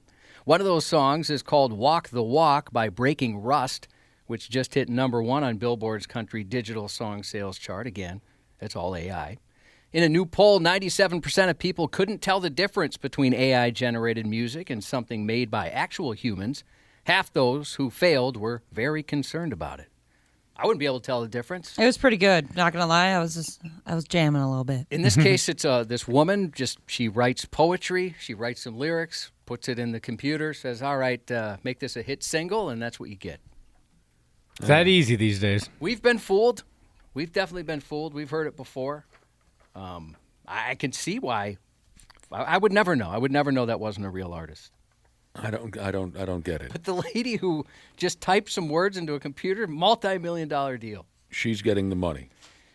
David Coverdale, the legendary frontman of Whitesnake and one-time singer of Deep Purple, has retired from music officially. The 74-year-old made the announcement via video message to his fans. Ladies and gentlemen, boys and girls, brothers and sisters of the Snake, after 50 years plus of an incredible journey with you, with Deep Purple, with Whitesnake, Jimmy Page, the last few years has been very evident to me that it's time really for me to hang up my rock and roll platform shoes and my skin-tight jeans. But it's time for me to call it a day. Coverdale, best known, of course, as the frontman of Whitesnake, having formed the band in London in 1978, went on to massive success in the 80s. They sold millions of albums throughout their career, with their 1987 self-titled effort having been certified 8 times platinum. Prior to forming Whitesnake, he was the singer of Deep Purple from 1973 to 1976, appearing on 3 albums. In 2016, he was inducted into the Rock and Roll Hall of Fame as a member of Deep Purple. He also famously collaborated with Led Zeppelin guitarist Jimmy Page on the 1993 album Coverdale Page, also certified platinum. In recent years, however, he's faced a handful of health challenges, including a stubborn upper respiratory infection, which forced Whitesnake to withdraw from a North American tour with the Scorpions, as well as a 2023 fall, which left him with 2 torn rotator cuffs. The band's final performance took place June 23, 2022 at Hellfest in France, bringing their farewell tour and a final chapter in rock history. Is that right? And we were just talking about him yesterday. Yeah. Well, very few did it better than David Coverdale. Yeah, one of the all-time greats for sure. Now I want to play nothing but Whitesnake. I'd be fine with that. He even sounds cool at 74. He'll never not be cool. I've never heard him talk before. He sounds awesome. He is awesome. I remember when we were so lucky to have him in studio many, many years ago, and I think the first thing I said to him was, and then, Nick, do you remember what you said? Yeah, I said, ha, ha, ha, ha, ha, ha. That's all we could get out. We were absolutely starstruck. Yeah. Proving even after half a century, they still have plenty of fire left. Today's notable new releases segment includes new music from Cheap Trick with their 21st studio album, All Washed Up. Also out today, The Devil Wears Prada, back with their 9th studio album, Flowers. I used to bump The Devil Wears Prada. You did? You bumped them? Yeah. You seem like a Devil Wears Prada bumper. I forgot they even existed, to be honest. I'll have to go back and listen to them again. You used to bump them, and then you forgot they even existed? Yeah, I moved on from that like screamo music vibe for a while. Went to rap music for a grip, but You ever bumped Robin Zander from Cheap Trick? I cannot say that I have. That's not right. I will, though, for you. All right, I appreciate it. Fans of Sponge are also getting something special this week with Electric Cattle Gods, The Lost Tracks, a compilation of rare and previously unreleased demo recordings from their debut album, Rotting Pinata.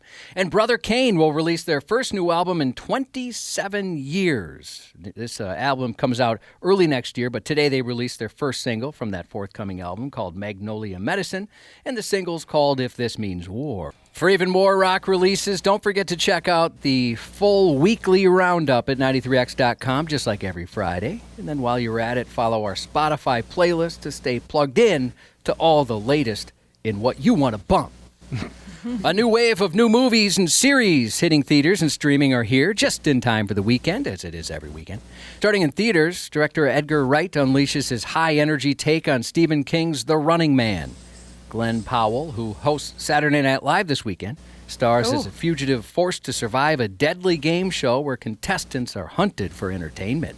I saw the preview for this movie, The Running Man, right? Mm-hmm. I saw it in the movie theaters a couple times. It looks so good. Yeah, it looks a lot of fun. I like the first one. You know, anything with him in it. The Schwarzenegger one was so friggin' stupid. Oh, I liked it a lot. I mean, a lot of those Schwarzenegger movies were stupid. Yeah, they were. I mean, outside of the Terminator movies. But they were stupid, but very good. Well, maybe good's the wrong word. Very entertaining. Yeah, there you go. I loved them, and that's where I developed a love for puns. Meanwhile, also on the big screen, Now You See Me, Now You Don't brings the Four Horsemen back for another round of globe-trotting magician heists. Jesse Eisenberg, Woody Harrelson, Morgan Freeman return as the crew pulls off their flashiest illusions yet. Switching to streaming today on Peacock, the streaming premiere of Nobody 2, starring Bob Odenkirk as a former government assassin who just wants to reconnect with his family until some punk picks on his daughter during their vacation. Really liked the first one. Looking forward to seeing this one as well. Yeah, the first one was fun. Yeah, it was. A lot better than I even thought it would be. And finally, closing out the weekend, Paramount Plus launches the second season of the Taylor Sheridan series Landman on Sunday. I think the show is great. It dives into the volatile world of West Texas oil. The series stars Billy Bob Thornton, Allie Hubba Hubba Larder, and what appears to be a surgically enhanced Demi Moore. Again, that's Sunday on Paramount Plus. Sending some love to I Wish My Mom Used Her Butt Because I Hate It Here, Jesus. Oh, my God. It took me a couple of readings to get that joke. You wish that Mom would have been a bigger fan of backyard play? Because he hates it here. Where he is, everything about here, Yeah. he hates it. And he wouldn't have, although it is possible to get pregnant that way, by the way. It's possible. A butt baby? Yeah, it is. Yeah. Think of a waterfall. Apparently that can happen. I never knew there was one single human being on planet Earth who sat back and said, by God, I wish my mom would have taken it in the can. Just turn around, Mom, and adjust the angle. You got to be kidding me. Well, unfortunately, what you're doing great, Jesus, or Jesus told us, is that he's having a bit of a tough time lately. So sending you some good vibes, brother. We love your Jesus name. Hope things turn around. Happy 30th to Likes Tapping the Backdoor Spokes and all, Jesus. And happy birthday to, yes, I know. Developing a theme here. Yeah. This one is far more innocent. Happy birthday to Jace, hitting the double digits, turning 10 today. Happy birthday, Jace, from Robot Leg Jesus, and that's 93X News. The Minnesota Vikings interview. Personal foul, 69, offense. He was giving them the business. Touchdown! Vikings win it! On the Half-Assed Morning Show. 2012 draft, the Minnesota Vikings select Harrison Smith. That's a pick I really like. It's kind of surreal. D22 right in the middle. I really like Harrison Smith. Impact player. He makes a lot of plays. Because Harrison, go make a play. Harrison Smith blitz! And it is picked by Harrison Smith. And he blasted him! Intercepted at the 35-yard line. Harrison Smith. Harrison Smith. This will be his 200th year in the National Football No, League. 200th game. He's not that old. Sunday will be his 200th game. Guess so. Yes. Everyone's here, and I mean here we go with the Randy Shaver, Brad Ryder thing. Morning, fools. Good morning. Good morning. Hope you guys are doing just wonderfully. Depot is up in here, too. Our conversation, our weekly chit-chat with Vikings captain and three-time Pro Bowler Andrew DePaola is brought to you by Luther Kia of Bloomington. Season of New Tradition sales event at Luther Kia of Bloomington. Right now, drive to the holidays with incredible offers on select 2025 Telluride, Sorrento, and Sportage models. With financing as low as 0.9% APR for up to 60 months. Plus, get $750 in retail bonus cash. Make this season one to remember with a new Kia from Luther Kia of Bloomington. Located at 35W and American Boulevard in Bloomington. What do you say there, Depot? Good morning. Good morning, guys. Andrew DePaola joins us. Harrison Smith playing in his 200th career game on Sunday. Where are you at? Game totals, career. I actually have no idea. Dana, What would you think? Yeah, I'll find out. Dana's going to count them up. Dana's going to try to count them up. Maybe a ballpark, Andrew? Well, I know it's over 100. Okay. How many seasons in the league now? Let's see. 12? 145 games for you, Depot. Really? I got 136. There you go. Okay, you're like gonna hit 150 before the year's over. Kind of a big deal. What'd you look at, Dana? NFL Reference or whatever it's called? ProFootballReference.com. Oh, that's it. Pro yeah. Football Reference. So when you look at Andrew's career totals, it says 145. Yeah. That's pretty friggin' good. That's not bad. I'll take it. Yay, Andrew! Yay! Andrew. Start from the first one and give us a recap 1 through 145. Yeah, go through your then go through your favorites, the top 100 favorites. So yeah, like Brad Ryder said, you'll hit 150 here before the season's over. Any chance you'll see 2 Hondo? You know, you got to ask my knees and my back. Got to ask them. Yeah, they're getting a little. I'd love to, but I don't know. Yeah, You'd have to play 3 more years. What's that? Oh, that's it? Yeah. Yeah. You could do that, can't you? Actually, maybe. Yeah, actually wouldn't be that terrible. Well, what the hell? Huh. I wonder how many friggin' morning shows we've done in our career, Josh. Boy, good question. Oh, man. More than 150. I bet it would make us sick to hear the number. Well, we got to go back to February 10th of 1999. Good Lord. How are your guys' knees and backs holding up? Pretty good. Okay. We're pretty good athletes. Oh, I'm sorry. Did you ask me about my back? Yeah. Because it's a little sore. Do you want to know? Do you want to know why, Dana? Carrying a radio station for over 2 decades. It does take its toll on your upper, lower back, the lower lumbar specifically. Lower lumbar. Nice to talk to you again, Andrew. Suddenly, the Chicago Bears are suddenly capable, and they come to town on Sunday. But you guys, you'll beat Chicago, right? They're a good team, man, and they always give us fits. I don't know if you guys have been following the past couple years, but Chicago always gives us fits. It's always like a pretty decent game with them, no matter the record of either team. What the hell was that? I just heard. Bears. Oh, that old Bears. The friggin' Chicago Bear. All right, yeah, they come to town on Sunday. Oh, you know what, Andrew? You joined us on a. It's perfect timing here. We were just reading earlier about a new study, a new report that said that bald guys are better in the sack. Your thoughts? Than put your wife on the phone. Than dudes with a hairdo. You know what? I'm just going to let the facts speak for themselves on this one. I don't know.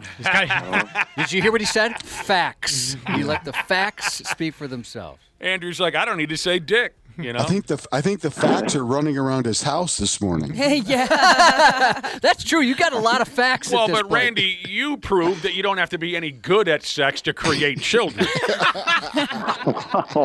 the stat was that bald men are better at it. We're better at it. Well, how many kids do you have? 4, Andrew? 4. 4. Yeah. He's pretty. She kept going back to that well, so things must be pretty good there. I'm trying to remember now the reasons. A lot of people texted in when we originally had the conversation. A lot of people texted in and said it's aerodynamics.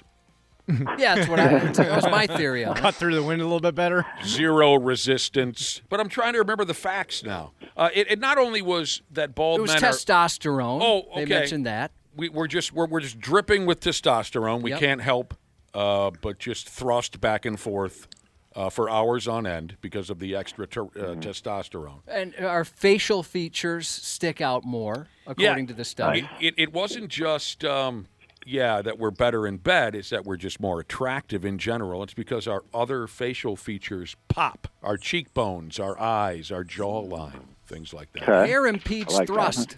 That's my thought, is it just impedes thrust. Well, yeah, the aerodynamics, yeah. And I can't remember the other factors that came into play. I'm sure I come. Here's a factor. Go ahead, Brad. I'm sure that the person who did the study was bald. I'm sure that was a factor. We did touch on that. That was established. That's irrelevant. That is probably, it is irrelevant. Irrelevant information, but yes, Brad, we did mention. Probably sitting around going, okay, how can I improve my life today? I think I'm going to do this study. God, what is it about guys with hair that are always so jealous of us, Nick? They snap. Yeah. Somebody texted in and said Matt Khalil's not bald. Okay, but he has a big penis. We don't know if he's a good lover. He's good at it. She got divorced because of it. Big penis doesn't mean good at sex. She said that thank you for that, Ashley, but she said that was the reason they got divorced. In my experience, it's usually the other way around. Usually they're not good at sex because they don't think they have to try it all. Guys with an elephant trunk in their shorts. Yeah. Yeah, right.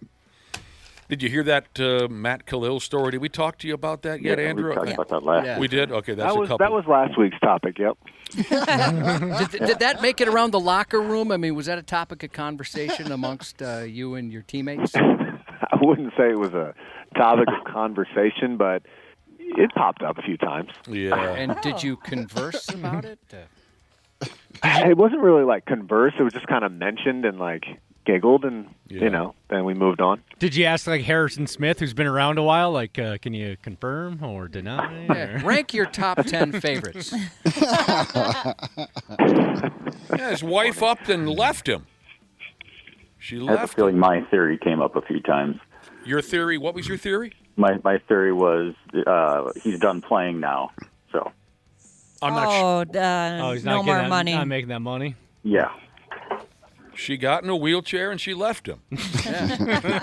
You know that she that bought actually is a Costco real out of study. bagged peas and she left him. Mm-hmm. That actually is a real study about athletes getting divorced, and it's not the lack of money; it's actually the amount of time that the people are around each other. Oh, sure, that's actually the reason why they get divorced. Yeah, kind of like how COVID caused a lot of divorces because people were forced to be together. I have no idea what you're talking about, Ashley. Yeah.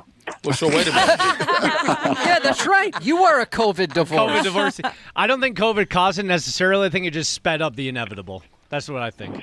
So, Ashley, are you saying it's a no-win situation? Marriage, really? Generally in speaking, marriage is a no-win situation. Andrew tells us that athletes get divorced at a high rate because they don't spend enough time with their significant others. You're telling us that COVID, which caused us all to spend way too much time together, cause divorces for that reason too. So I thought Andrew was saying that once they retire, they're no longer like on the road away. What were you saying, Andrew? Like I'm saying, like once the athlete is like retired and finished playing, they're at home more, like they're around their spouse more, and their spouse is like, "Yeah, dude, I really don't like you." Okay, so Ashley's right. It's similar to the COVID theory. Yeah, okay. you can't spend too much time together; you'll go crazy. I was wondering that about my parents, because my parents, until I would say I was 20, early 20s, they never had lived alone ever. They'd always had, we lived in a commune, so there'd always be people that needed a place to stay, aunts, uncles, cousins, all that kind of stuff. It was disgusting over there. There was a lot of people Yeah. all the time throughout their entire marriage. And so finally, when it was just the two of them, we kind of joked like they might realize they can't stand each other. They've never been alone as a married couple. How long were they alone before your dad passed? Maybe 10 years. Oh, that's a pretty good Well, poke. no, I take that back. I can't say alone because an uncle moved in. Well, there you go. So, yeah, only a couple years maybe. Did Yeah, your da- shoot, maybe they weren't alone as long as I thought. Did your dad really just escape to Venezuela or something? It could be. Yeah, I get a postcard from him every year, which is Yeah. kind of weird. Too we much. buried you. Yeah, too much time together. Okay. I see where you're going with that. There's a few people that are texting in saying they had a COVID divorce. Oh, yeah? Yeah. And Dana, are you really crediting COVID with your first divorce? Well, it was COVID, and I was unemployed, too. So. Oh, my God. Yeah, exactly. And she was working from home. Oh, God, brutal. Uh-huh. You're sleeping in every day. Yeah. You ain't got a job. You got nothing to do. That is kind of interesting, though, that people are getting divorced because they got to know each other. Yeah. Exactly. I've committed the rest of my life to you, but I guess I didn't really know you very well. Oh, my husband had a COVID breakup. They were with each other for like 8 years, and yeah, that was like the final straw. Too much time together. Dana, didn't you get fired on your day off for stealing boxes? No, that wasn't me. How the hell did you get fired on your day off? And why are you stealing boxes? What are you building a clubhouse? What movie? Friday. Andrew DePaola, I'm going to run this by you real quick. Hit me. I have no idea if this matters to a single living soul, but I'm going to go ahead anyway. The Detroit Lions have hired Eminem, the rapper. They've hired him to be in charge of their Thanksgiving game halftime shows from here on out. Oh, lucky. If you want to play at halftime of the annual Lions Thanksgiving home game, you got to go through Eminem. I got excited when I saw this headline because I thought it meant Eminem was going to be performing. That's what it seemed like in the headline. Yeah. It was a bit clickbait. It was. Well, maybe he's the last minute fill in if he can't find anybody else. He Yeah. just shows up and Yeah, does it. maybe he just schedules himself. We talk a lot, complain a lot, really, around here about the halftime entertainment at the Super Bowl. Now, hopefully next time there's a Super Bowl this February, hopefully you're playing in the sumbitch and you don't have to worry about the halftime show. But if you're at home watching, who would be the ultimate halftime show for Andrew DePaola? You're sitting at home with the 4 kids, with the bald head. Who's the Excellent lover. Everybody knows at the end of the night you are going to please your wife beyond repair. Oh, my God. But until then, who is the perfect halftime entertainment for Andrew DePaola? The perfect halftime entertainment. Yeah, you're in Jeez. charge. You get to pick. Right. Man, this is such an obscure question. I've never given it thought, so let's do it. Let's do it. I'm thinking like,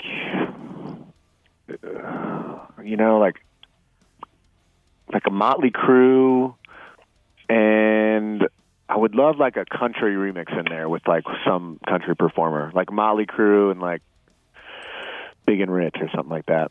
Interesting. Yeah. I wouldn't have guessed Motley Crue. I wouldn't have guessed you were a Crue fan. I would have thought like Oh, a yeah? country artist for sure. What's your favorite Motley Crue record or song? I mean, do you go all the way back to Too Fast for Love and whatnot? I just put the Motley Crue station on. What's that little music app? Like Pandora, Sirius Spotify. XM. Yeah. I put that on like in the weight room and just jam out. Dude. I mean, when Crue was young, they were killer. I mean, their first 2 records I listened to daily, over and over again. That's pretty cool. What do you think of the song On With the Show? I think that was one of their greatest. On With the Show. Do you know it, Andrew DePaola?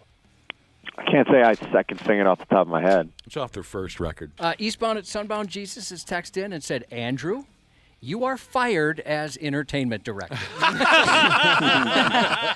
that gig didn't last very long. We got some people out there that do not want to see Crew and Big and Rich together. I love it. That's pretty unique. Your answer is pretty unique. Andrew, we know we got to let you go. You got a game against Chicago on Sunday. We appreciate your time. Go get them, son, and we'll talk to you next week. Hey, thanks, guys. Always appreciate it. Now we know he's a Crew fan. We can start his segment maybe with some Motley Crue records from here on out. All right, let's drag a listener onto the air for the Purple Pick'em Challenge. We're talking to some yahoo from Andover. Oh, my God. Naughty Insurance Agent Jesus. Good morning, Naughty Awesome. Insurance. Hello? Good morning, y'all. How you doing? Morning. What the hell makes you naughty? Oh, Nick, come on. I've got a little bit of Nick in me. Let me back that up. I have a lot of similarities with Nick in the interest. Well, I liked how you phrased it the first time, to be honest with you. You think we have some similarities? You're from up there in Andover, huh? Oh, yeah. I remember you back at Pop's back in the day. Yeah, about 12, 13 years in a row, I had a Thursday night gig at Pov's in Andover. My God, we raised all levels of hell at that joint. Those days are fun. There's a reason why it's no longer around. Too much fun. Did we ruin it? Did we overdid it? Oh, I think so. The city stepped in and said no more. You don't sound like an insurance agent. Not at all. Retired, but yes. You sound more like a bookie or something. You sound kind of shady. Oh, geez. Naughty Insurance Agent Jesus. Okay, you're our Purple Pick'em qualifier. We appreciate you getting involved. We need your predictions for Sunday's game. We're going to start with what you envision the halftime score to be on Sunday. Okay, here we go. Chicago 13. Minnesota 10. All right, and she wraps up. What's it going to look like? Chicago 23. Minnesota 20. Oh, no. I know, not what we all wanted to hear, but Yeah, you're trying to win. I got a lot of money on the line. if they can score, if the Vikes can, if Minnesota can score 4 times, yay, I'm happy. You're a happy insurance agent sitting there in Andover. If you get one or the other correct, you'll win $1,000. If you nail them both, $100,000 and a trip to that big friggin' ball game at the ass end of the season. What was your drink of choice up there in Andover when we used to hang out at Pov's? Beer. You're a beer drinker? You sound like Beer a beer drinker. drinker. We had some good times up there. Hey, dude, thanks very much. Thanks for Can joining I also us. add one quick thing, if you don't mind? Oh, you have a shout-out? Yeah, well, it goes over to Shaver. A little nerve-wracking, but go ahead. Get that finger ready, Dana. What do you got, Naughty Insurance Agent Jesus? I just want to say, hey, Randy, thank you very much for all that you do, for all of the fundraising that you do for cancer. I certainly appreciate it. It's affected us all in so many, aspects of our life with people we know. I just think what you do is remarkable. So thank you for doing that. I appreciate that. Thank you. That's awful. You guys are awesome. Thank you for making every morning great. All right, buddy. You have a good weekend. Thanks for the kind words. There he goes. God Naughty bless, Insurance Agent Jesus. Who does he sound like? Somebody texted in, and Jesus of Suburbia said, as an insurance agent, he sounds exactly like an insurance agent. Just grizzled. But he had a delivery. It was kind of... Yeah, he did. Like Bobcat Goldthwait. No. Randy, I want to thank you for all the... there's somebody. I know what you mean. It kind of sounds like when you walk into his office, he's got like an unbuttoned shirt and some gold chains. Yeah. Isn't that comedian Stephen Wright? No. Maybe a little bit like that. I don't think so. No, Stephen Wright's more monotone. Yeah, he had too much inflection. There's something there, and I can't find it. But thank you for getting involved there, Naughty Insurance Agent Jesus, and we'll see about his predictions by Sunday afternoon. Here's what I read about the Chicago Bears, Randy and Brad. It says here, it took a few months, but the Bears' offense is playing as well as any in the league. Is someone doing the dishes? Yeah, it kind of sounds like that. It took a few months, but the Bears' offense is playing as well as any offense in the league. They rank 3rd in yards per game, 11th in passing yards per game, 2nd in rushing yards per game, 7th in points per game.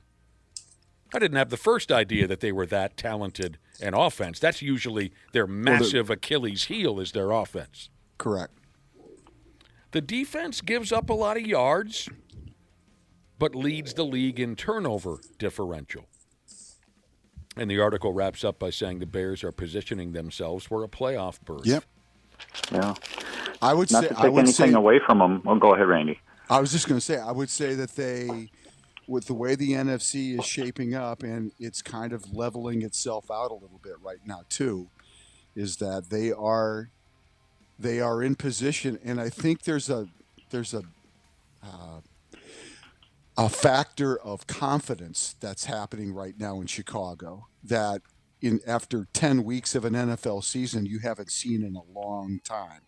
They believe now that they can not only win, but they believe they can make the playoffs, and that's for other teams in this division. That's kind of a dangerous thing because everybody else always has had that belief, and they haven't in Chicago, and now they do. So, I was going to say, not to take anything away from them, they're having a nice season, but there's always one team in every conference every year that gets that last place schedule. And what I mean by that is you finish in last place. Right, sure. Correct. The next year you play every last place team, and there's always that one team that's really not as bad as everybody thought they were the year before, but gets that advantage to play against all the other teams who were in last place. And I think Chicago, you can look at them now and say, yeah, they're taking advantage of the schedule. And again, that's not to take anything away from them, but I think that they're having a little bit of advantage that way too. Yeah, and here's the other thing: they're 6-3 on the season, but their point differential is -8. Yeah, so they're winning games by a point or two. They're not blowing teams out. They're winning close games. They're winning close games, and they're surviving games. Yes, against other bad teams. A few of our listeners are texting in on who they believe in a naughty insurance agent Jesus sounded like. A couple of people have said he sounded like Buffalo Bill from Silence of the Lambs. Yeah, that's been the number one answer so far. And there was a little bit of creepiness there. I see where they're going with that. I just remember that one line from the movie where the character says, "Oh yeah, was she a big fat person?" That's my Buffalo Bill. Other people texted in and said he sounded like Dennis Green. No. I didn't hear that. I didn't hear the Denny Green in there. No. When we play the way we want to play, then we're playing football, boys. Only babies get what they want. Real men got to earn it. That's right. New England beat the New York Jets last night 27-14. Travion, man. What does it mean to Travion Henderson? Travion Henderson. You making that name up? No, the former Ohio State running back had 3 touchdowns for New England last night. And we got to see Drake May again. Had a nice night, not overwhelming, but all they needed was for him to manage what they were doing, and he did a great job. All they needed now was for... I can't. I'll go on all morning. I know. I love it. The Baltimore Ravens. According to a website called Bleacher Report, Baltimore Ravens quarterback Lamar Jackson is the most overrated quarterback in the National Football League. This year or overall? Yeah, this year. I think that's ridiculous. I think actually maybe it was overall. I would say that's a ridiculous statement. Because they pick on his playoff record and this and that. That's why. Yeah, but that's not fair. Right. Not all on him. Right. Yeah. One of the writers came up with a top 5 ranking of NFL quarterbacks that are overrated. Okay. All right. And the list looks like this. Number 1, they said Lamar Jackson, the most overrated quarterback, followed by Jordan Love. Yes. Yeah. I agree with that. So far, yeah. Justin Herbert. No. Dak Prescott. Yeah. He's rated? I didn't think he was rated. His, yeah, what's going on there is not all his fault either. You know what? Yeah, he's had a lot of injury issues, too. Next on the list, Josh. Next on the list. Whoa. Trevor Lawrence. Yes, way overrated. And Shea Gilgeous-Alexander came in 6th. No, he's not. He doesn't even play football. No, he didn't. Yeah, I thought that was a little ridiculous to call Lamar Jackson overrated. Yeah. Jesus, how can you call an MVP overrated? Right, 2-time MVP. Doesn't make sense. That's ridiculous. They pick on his playoff record more than anything. Yeah. that he has great regular seasons but doesn't do a damn thing in the playoffs. They do say in the article that it is kind of hard to win 2 MVPs and still be called overrated. So they admit it. Well, then you should also pick on Josh Allen. I mean, right. Look at his postseason record. Right. They mention in the article about Jackson, it hasn't helped to be in the same conference as that pile of garbage Patrick Mahomes, Josh Allen, and Joe Burrow, who have beaten him in the playoffs. Yeah. So there you go. Golden Gopher football plays tonight, a special Friday night game on the road, don't you know, playing a top 10 ball club. Throw the boat, Scotty Ma, and go Gophers, Big Ten Network. 25-point underdogs. Only 25, huh? Mm-hmm. Yeah. Golden that Gophers, was my thought, too. I think I'll take the Oregon Ducks. Yeah. They play at the University of Oregon, 8 o'clock tonight. Sky Uma, row the boat, go Gophers, Channel 9. That would be a tough game anyway, but Oregon is kind of on the fringe of the college football playoff, and so they're going to, once they get ahead, they're not going to let up, I don't think. It's cool, though. I mean, I prefer my college football on a Saturday, but every once in a while it's kind of fun to mix it up. I mean, tonight we'll be at the beer hall together. Well, 8 o'clock game. It's got there's something there. Yeah. I will say this. Can I just say something? You go right ahead. You know what? The platform is yours, sir. This has been something it just bugs me. Indiana University is the number 2 rated football team in college football right now. If they can win in Indiana, if they can have one of the best football programs in college football in Bloomington, Indiana, there's no reason they can't have it here or anywhere else in the Midwest, but especially in Minnesota. So if we sit here and we think, "Well, we'll never be there, it can happen. Tell me, the people in Indiana thought they would never have a great college football team. Never thought about it, never dreamed about it. They knew it was an impossibility. And then this guy walks in, this Kurt Signetti, and they have the number 2 rated college football team in the country, and they beat Oregon. They are incredibly good. It can happen. And this guy was not a big name coach. He was not, one of these Nick Saban kind of guys, but he just is really, really good. So, I get frustrated. Minnesota can do it. There is a path to have a great college football program in Minnesota. Well, it's possible. I totally agree with you, but I think you're forgetting only a handful of years ago the Golden Gopher football club. No, I'm talking about a consistent. Okay, it's consistent. 11, 12 game winning program every year. Okay, every year. But Indiana hasn't gotten there yet. Then. Well, they won the college playoffs last year. Well, they've had back-to-back great years. Right, but again, though, Nick, I look. If you were to ask someone on the street in the Big Ten, which program likely will get to a college playoff first, Minnesota or Indiana, they would have chosen Minnesota. Right. I totally see what you mean. Okay.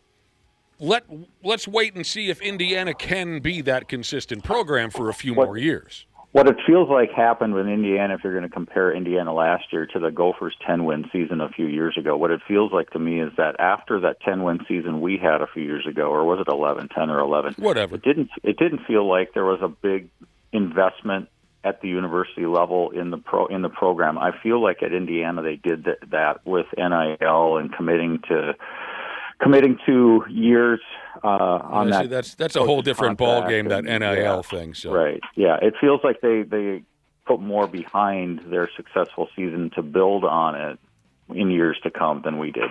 Good for Indiana. I'm happy for them, and I hope they can keep going for another 5-6 years. It's great for college football. Yeah, absolutely. And I hope the Golden Gophers can get there. Well, hey, this is cool. We're in the top 10. Golden Gopher football is in the top 10 here. I know this is a tired bit, but I'm going to go ahead anyway. Because if you added this up 100 times, you'd likely get 100 different answers. But a website called The Big Lead did the arithmetic of the colleges that sell the most alcohol at their football games, and the University of Minnesota is in the top 5. And who do they beat? That's for this season only. They're counting up alcohol sales for this season. I wonder if this is going to upset some people. Oh, it will. It will. So these are apparently the college football programs raking in the most from alcohol sales this season. The Golden Gopher program comes in at 4th. Yeah. Heck yeah. From 10 to 1, 10 Illinois, 9 Kentucky, 8 Wisconsin. That's the one. Right. I was surprised that they were so deep on this list compared to Minnesota. And They pregame. That's because they suck this year. Yeah, their program's in the dumpster. Yes. West Virginia, number 7. Here's Indiana at number 6 because they're killing it over there, like Randy was explaining. 5 Michigan, 4 Minnesota, 3 LSU, 2 Tennessee, and number 1 is Nebraska. They don't need a reason to drink in Nebraska. No. You don't need NIL money to lead that category. You can just, be your own person and do that. Impressive. And Nebraska doubles the amount of the U of M at 4th. Nebraska at number 1 doubles. Yeah. Minnesota, U of M sold over $1 million worth of hooch already this football season, and Nebraska's already in the $2 million. So they're on a double. Remember when they wouldn't serve alcohol at Gopher football games? Well, yeah. Shame. It was miserable. Yeah. I cannot imagine going to. I wouldn't have went to any games. I just went to It was kind of boring. You have a few in the parking lot beforehand. sneak a couple in. Yeah, it sucked. I guess it was easier to get in What do you during mean? that time. Easier There to- wasn't as many security precautions, so you could probably much more easy than it is now to sneak in a flask. Oh, you think about flask. sneaking in hooch. Yeah. Yeah, much easier back in the day. Well, with the Gophers, it was funny because they could serve it at the Metrodome because it was off campus. But Right. then once they moved to Right. TCF Bank, then all of a That's sudden right. everyone went dry, and everyone's like, oh, college football's not as fun as I thought it was. Oh, little CTs. Okay. A friend of mine pointed this out last night. Impressive that the Golden Gophers come in 4th place on this list of schools that are selling the most hooch at their ball games. Minnesota came in 4th, right behind LSU. And the money differential isn't that different, just a couple $100,000. Well, at LSU, they do all their drinking in the tailgate lots. Well, here's outside the stadium. Here's the point. LSU, their ballpark holds what? 100,000 people? Golden Gophers have 50,000? That's impressive when you think of how many. You see where I'm going with all that? Yeah, sure. Yeah. But like I said, you could do this list 100 times and come up with 100 different friggin' answers. Right. What else is going on? Randy Shaver, Brad Ryder. Lots going on this weekend. Timberwolves play at home against Sacramento tonight, and they're doing the lime green court again. Part of the tournament, right? Yeah, part of that NBA Cup. So be ready for that obnoxious. The coveted NBA Cup. Right. I think they've got like three of the next 4 nights they're at home. Something Okay. like that. Yeah. Tomorrow they play at Target Center against Denver, and it's Prince night. And I understand they'll be decorating the court for Prince night. Yeah, they posted a few photos of that, and people think it looks pretty sharp. It's There'll not be a- as obnoxious on the eyes as the lime green. Oh, court. nothing could be as obnoxious No. on the eyes as the lime green. Golden Gopher basketball bros are at home tomorrow playing the University of Green Bay, Wisconsin. Pigs are looking at back-to-back home games this weekend, tomorrow night versus the Ducks, Sunday night versus the Golden Knights. Golden Gopher dudes hockey are at Mariucci this weekend to play Long Island.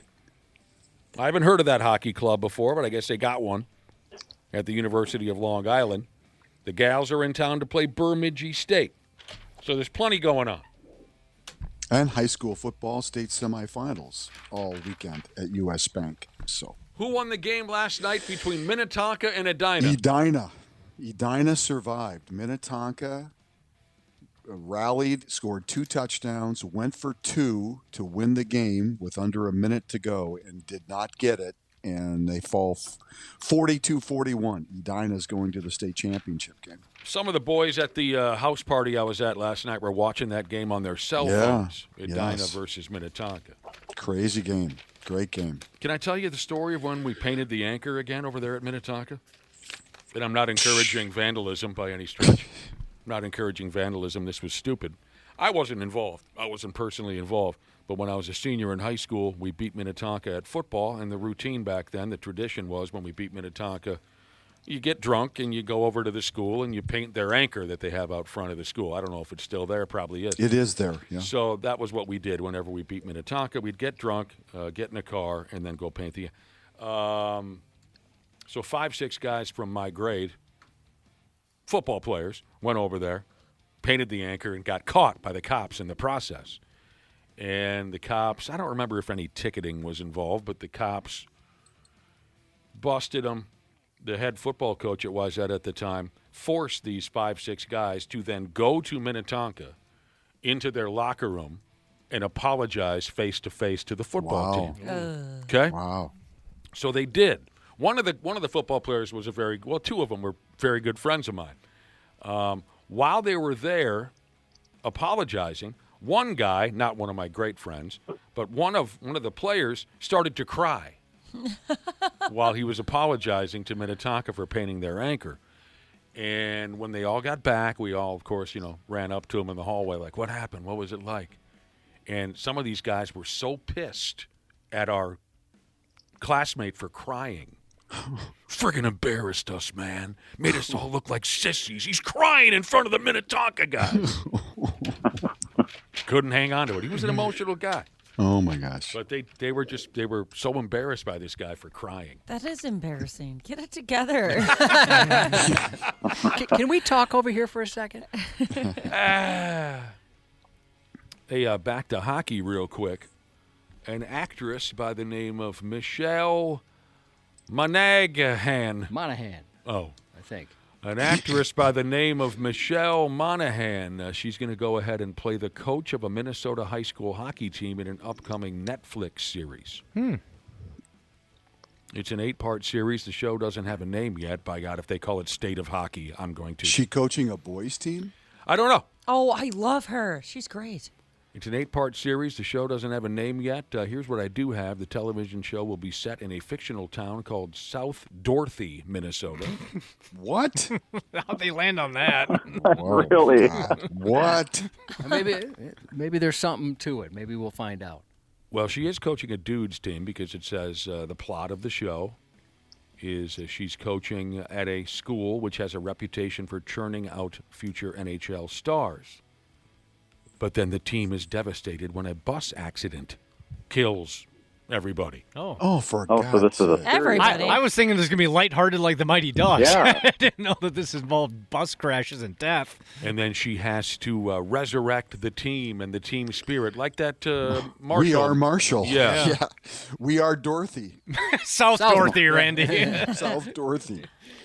Some of you might already have your fly open saying, oh, God, are they filming it in my town? No, they're filming it in Vancouver.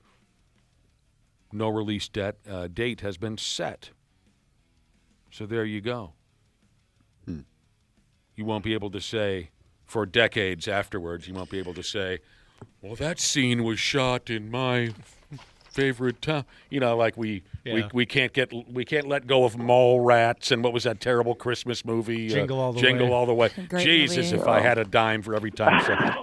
They might do some outdoor shots. Sometimes they do that kind of thing, and they'll post it in a show or movie. I love that. Well, it says here they're filming it in Vancouver. Yeah, they might film the show there. Yeah, but they may film some shots here. They'll do some shots here. And then you can say, oh, I know that. Yeah. Yeah.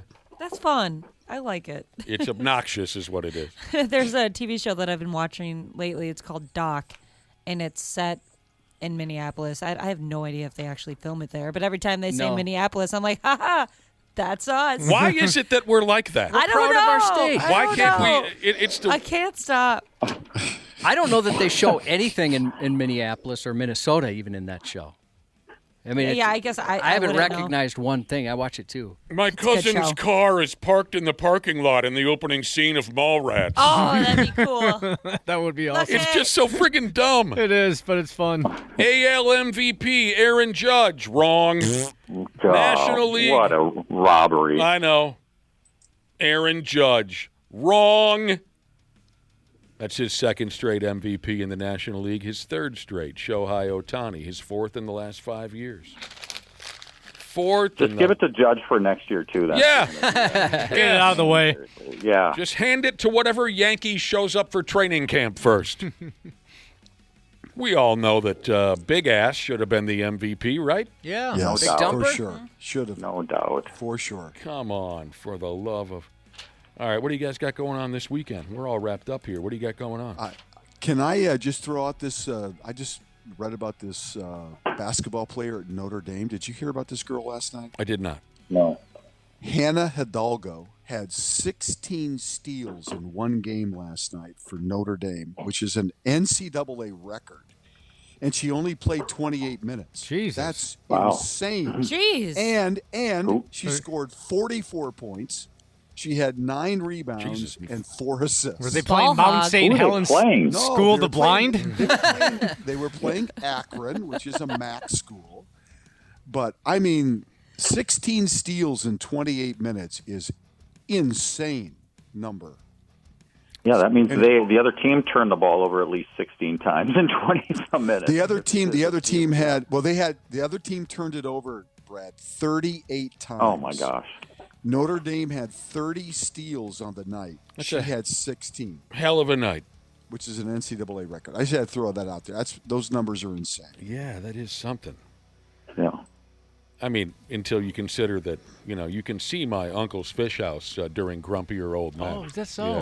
Yeah. Oh my God. Awesome. It's like a green. It's got a window. Is it still there? I'd like to go visit the set location. There's a Dodge pickup parked in. Oh, no, that is something. That's a hell of a deal, Randy Shaver. Hell of a deal. All right. 60. There you go. You guys have a great weekend. All right. You too. Thank We'll you. check in with Monday. We'll check in with you on Monday is how I should have said that. We'll be back here in a few minutes on the Half-Assed Morning Show. The 93X Half-Assed Morning Show. All right, all you procrastinators, enough is enough. It's November and the you-know-what is about to hit the fan. Time to hit up my friends at Standard Heating and Air Conditioning to get that furnace cranked on and get it winter ready. Dana here. November's also the final tune-up deal of the year at Standard. You can get $20 off your furnace fix when you make an appointment and mention 93X. Yeah, I know we're all hardy Minnesotans around here, and you're probably saving up to buy me a sweet, sweet Christmas gift, but don't roll the dice on your furnace. Time to prep and protect. Book that tune-up today at standardheating.com. That's standardheating.com. Mic drop. Hosted by former Navy SEAL Mike Ritland. It's Raw. So you do 4 platoons and 7 years at Team 3 when you go to the jump team. Scariest job I had in the Navy until people started shooting at me. Yeah. It was a blast, though. It's unfiltered. At what point did you decide I'm done with the SEAL teams? If you only knew how the Navy works, we don't have an enemy to fight, we'll eat each other. It's tough talk from the top minds in their field. They're not looking for the best guy, they're looking for the right guy. Yeah. Mic drop. Follow and listen on your favorite platform. Half-Assed Morning Show 93X. Yeah, it's the Friday edition. How do you think we're doing so far over there, Josh? Well, I never think we do that well, but it could be worse. We've definitely had worse shows. What do you mean you never think we do that well? I'm just very critical of you guys. We're back here on the program. Welcome back to the 93X Half-Assed Morning Show. After this episode, we won't be back in the building until Monday. Plenty of time for me to run a scam or two. You do have some in mind? I could use the you money. like a good scam. I could use the money. I should run a scam or two over the weekend. It says here. Always appreciated a good scam. I do. It says here, we're number one. Americans get targeted by scammers 25 times a week. Because we're dumb. Or friendly, Ashley. Maybe That's we're one way friendly. to put it. How out of control can it get? We're targeted by scammers 25 times a week. That actually sounds low to me. With your cell phone. Where else do they get us? The email. With the emails. Even the text messages now. The text messages, yeah. Yeah, Phone calls. it's kind of out of control. I mean, we're now if you are friends with somebody, you get a new number or whatever, and you call them, they're probably not going to answer, right? We're not going to respond to you. I mean, we get emails here where I have to ask the boss, is this legit? Is this okay to click on it? Dana, you're a 2-time failure? 2-timer, yep. 2-time club. Congratulations, you failed. What does it mean to be a 2-timer? I've clicked on bad emails and had to do some bad boy or naughty extra security training. But specifically bad emails sent by the company to test whether or not you're paying attention. Yeah. Correct, yeah. And you failed twice at that. And one of them, when I clicked on it, like balloons popped up. Yeah. And they're like, "Oh, this was a scam. You failed. You have to do training now." Yeah, congratulations. You're the dumbest person in the company. I was like, that's It's unnecessary. it's a celebration for the company. Oh, yeah. They get to turn the screws on your punk ass. All the money they spend on all these trainings and fake phishing emails, they're like, "Hey, it's working." Yep, they got you. They got you a couple times. What have we become? 25 times a week on average. We got to field some shady-ass telephone call or text message or electronic mail from some scumbag bastard who wants to clean us out. What a friggin' shame.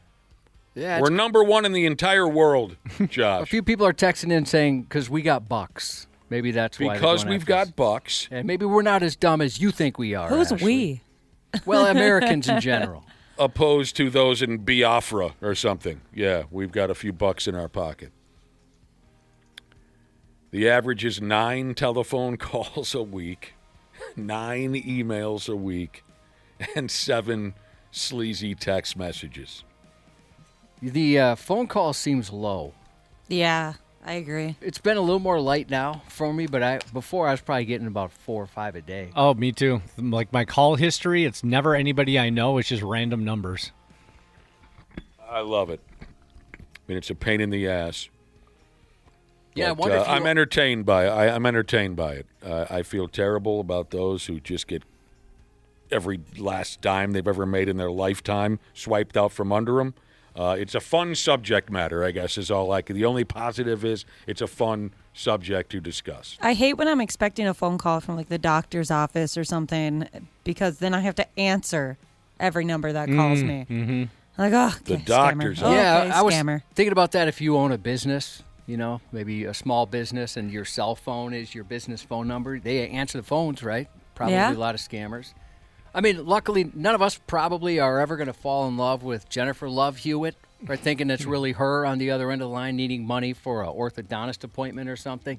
There's a story about one of the actors from Squid Game.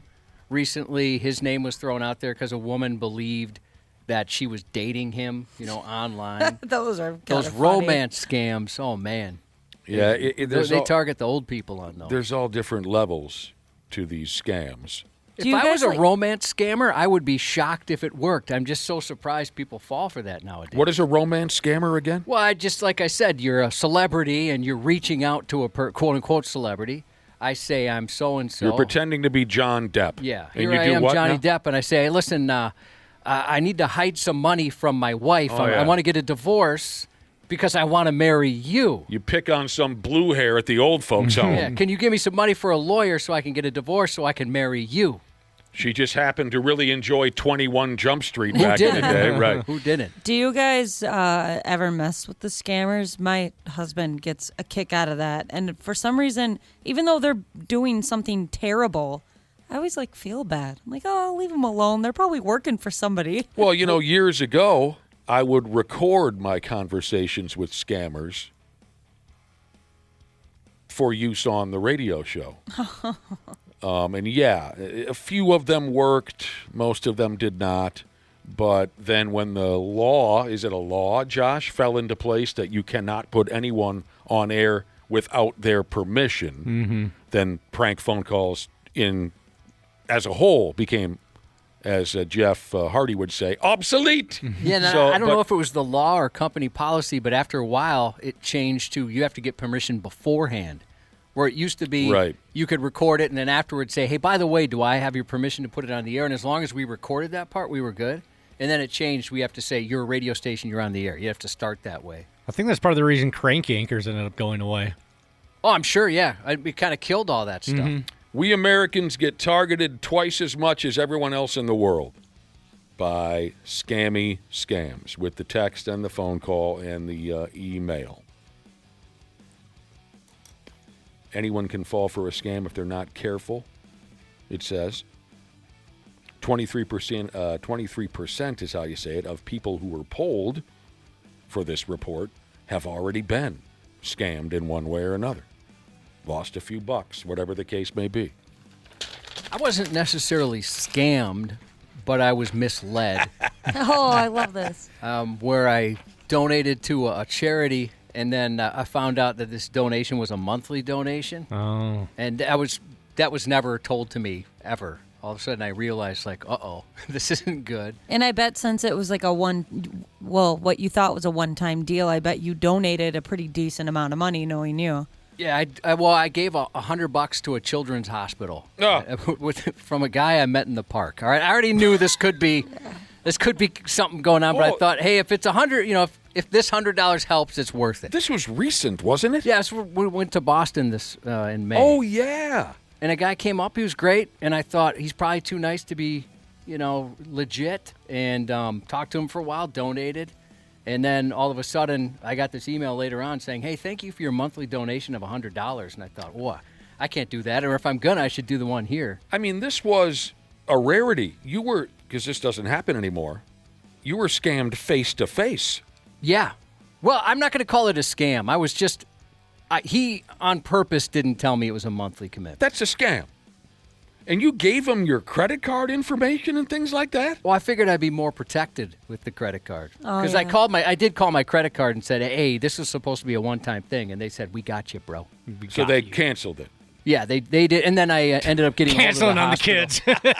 Yeah, take it back. Yeah. Unplug the kid. I'm paying for that. Well, wait a minute. Don't give him the chemo. Are you saying you believe that he was legit in who he represented? You believed that the money was going to children?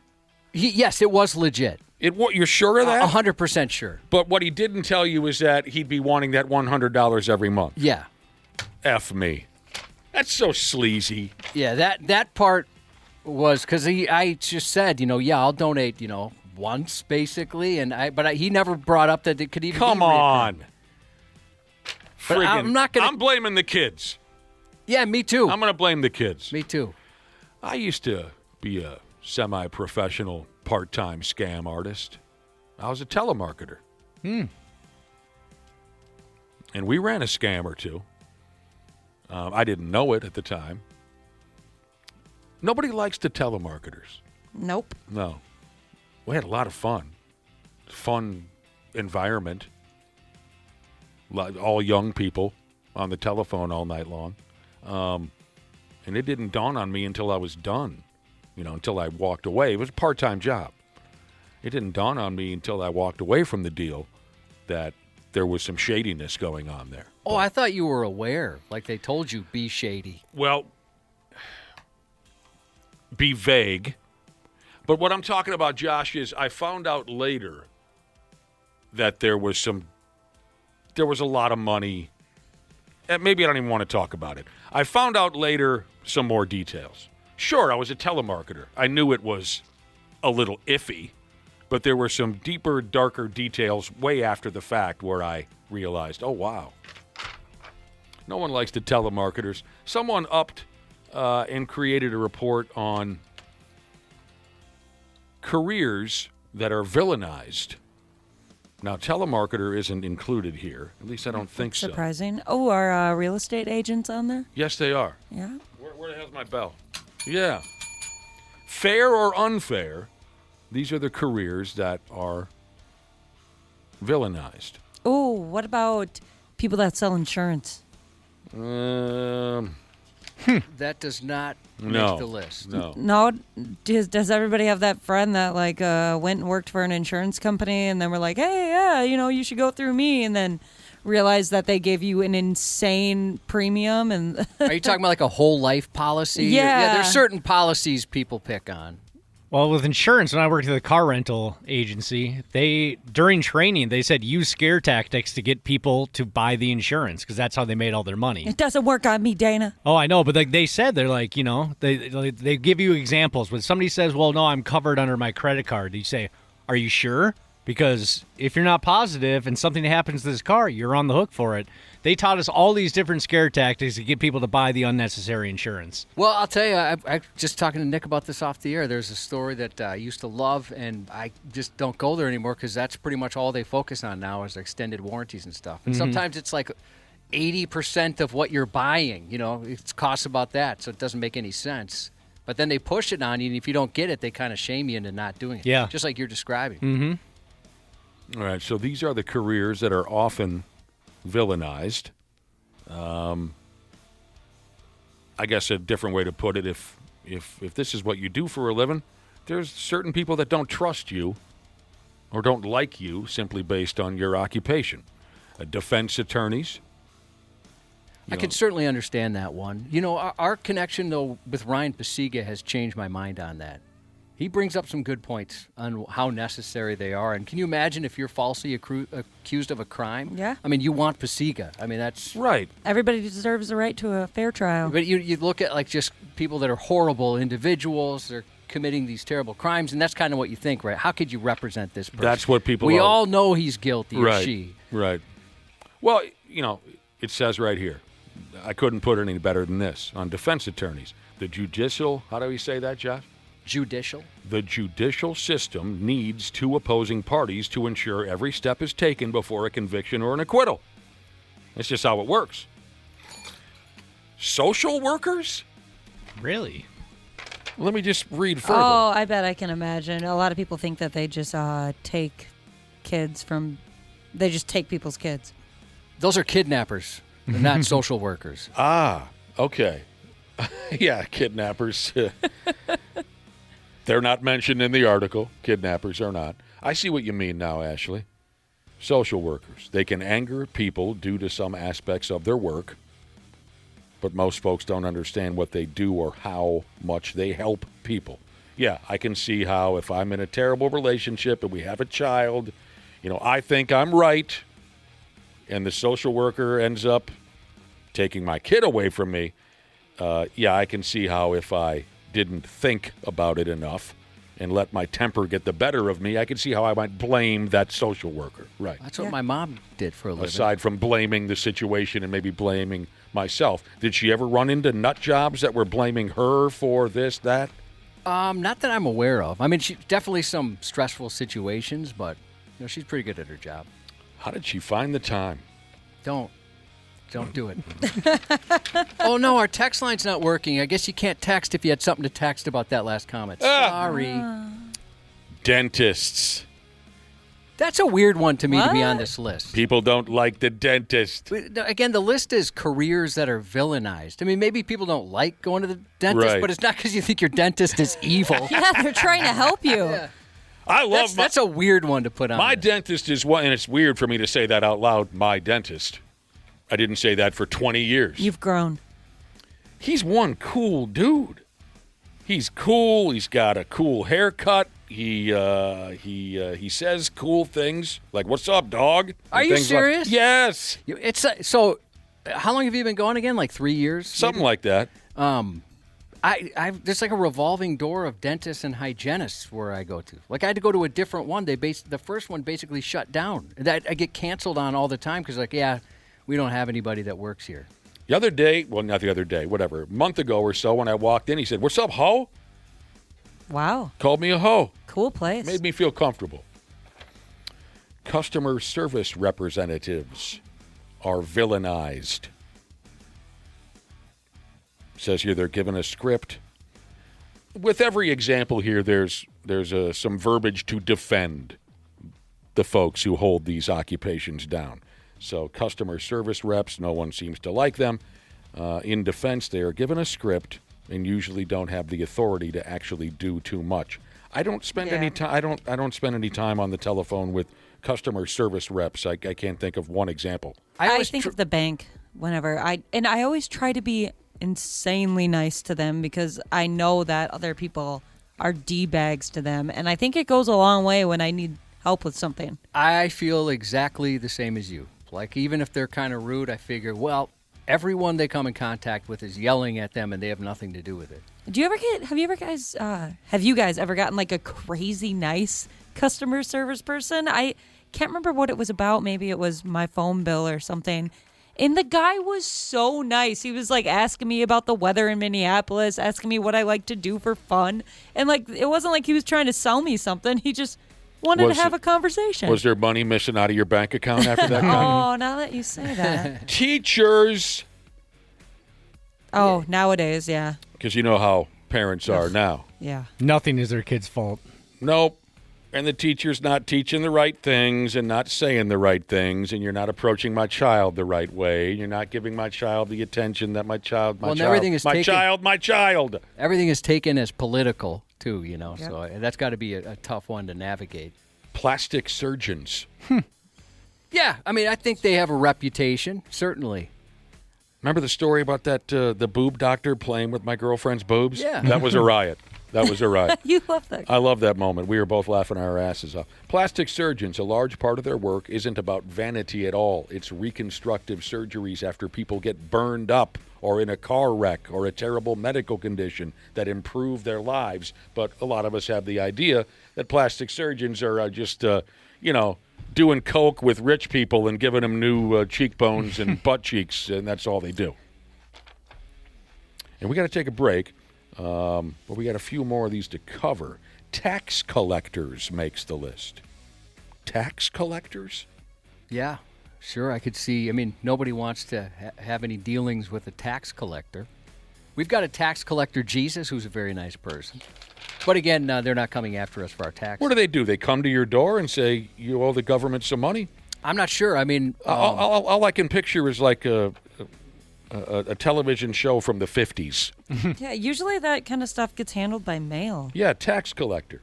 So I don't really even know what that means. Well, I was audited, as you guys know. Yeah. My tax person represented me. I can tell you it was very unpleasant, and I didn't even do anything wrong. I can't imagine if you did something wrong, how miserable that would be. So the tax collector called you on the See, I don't know if a tax collector is different than just the IRS. Yeah, that's what's got me kind of lost here. Yeah, there's no description on this other than tax collectors. No, there is not. But yeah, like you said, Ashley, I got a letter in the mail, and after that, I talked to my tax lady, and she just said, "Don't do anything. I'll take care of it. They don't, because they'll trick you into things." She was telling me and this is her talking. I don't have any information other than I kind of found out she had a lot of people audited.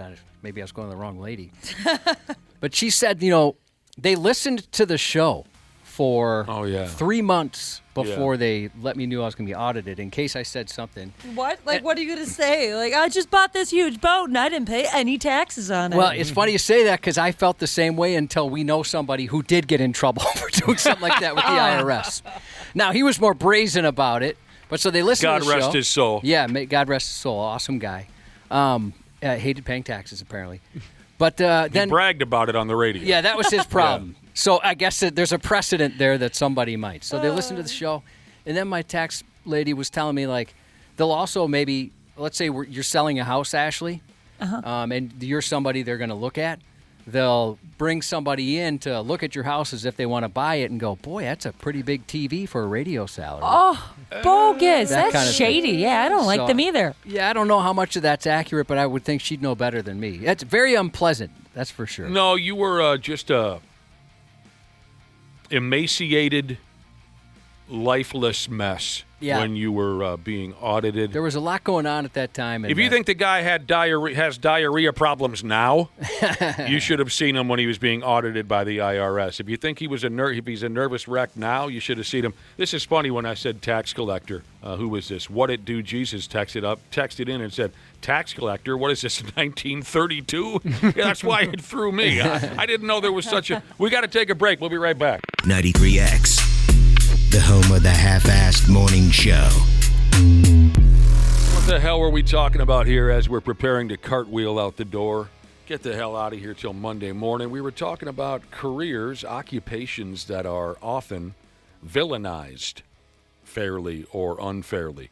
You hear that your buddy Donnie does this for a living, and you don't think too highly of their occupation. You don't trust them completely. For whatever reason, defense attorneys, social workers, dentists, customer service reps, teachers, plastic surgeons, and the old tax collector are the occupations that we've covered so far. I just remembered something about dentists, which we all thought was kind of weird was on this list. Outside of, sure, people don't like going to the dentist, but considering them villains, I've never heard that before. Mm-hmm. I played this for you guys once before off air. When you call the orthodontist that my kid goes to, there's a very strange opening to when they answer the phone, like a recorded opening, which makes me real suspicious It says this. You have definitely called the right place. What does that mean? That is so crazy. Who else to me. says that? I'm suspicious, like, wait, did I call the wrong place? You have definitely called the right place. What are they talking me into there? Man. Sketchy. That is so odd. All right, we move on now, and this is totally unfair. Not enough of us think highly of sanitation workers. There's the assumption that it's an easy gig and it's gross, and I don't know. I don't know exactly why sanitation workers made this list of occupations that are villainized. I could not disagree more.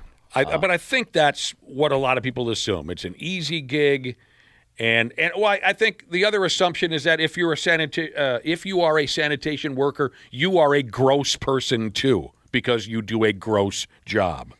I mentioned that was my dream job as a kid. My parents they'd take us out super early in the morning, whatever trash day was, and just so we could wave, and they'd always wave back. Yeah, kids love that. If we get fired here, I'd do that in a heartbeat. And we've met several of them over the years that love their job. So I don't get why this. There's a couple on this list that are head scratching. Well, I mean, this sort of makes sense to me. Not that I look at them as bad people, but I think a lot of us, like I said already, a lot of us assume that it's an easy gig, and because you pick up trash for a living, that you are a gross, filthy person. Look at movies and television. The neighborhood garbage man is usually some sleazy, filthy, sweaty character, right? So I get why human resource workers or the HR department. Sure. Nobody wants to get a tug on the shirt collar or whatever, the shirt sleeve by the HR department and go in and have a conversation. Yeah, I mean, there's not a lot of positive experiences people probably have with HR. Right. Well, the old saying is they're not there to protect you, they're there to protect the company. Yep. Well, that's for sure what it is, yeah. Pharmaceutical folks, everyone thinks it's all just a scam. They don't want to help you. They just want to make money. Big pharma, right? I'll tell you what, I dated a girl who did that, and so I was early 20s. She was loaded. That's the first time I ever knew anything about that. She was a salesperson. She would go to all kinds of events, all these, meaning like any sporting event you can imagine, up to the Super Bowl. They'd be going to this, and she had 2 cars. She had a house, a vacation house, and she was maybe 22 years old. Dang. I need to get into that. An ton of money. It was insane. Here's the defense. In defense of people who work in pharmaceuticals, it says here, 100% of the scientists at big pharma companies absolutely want to develop the most effective drug that cures every disease. The evil people are the corporate ones responsible for pricing.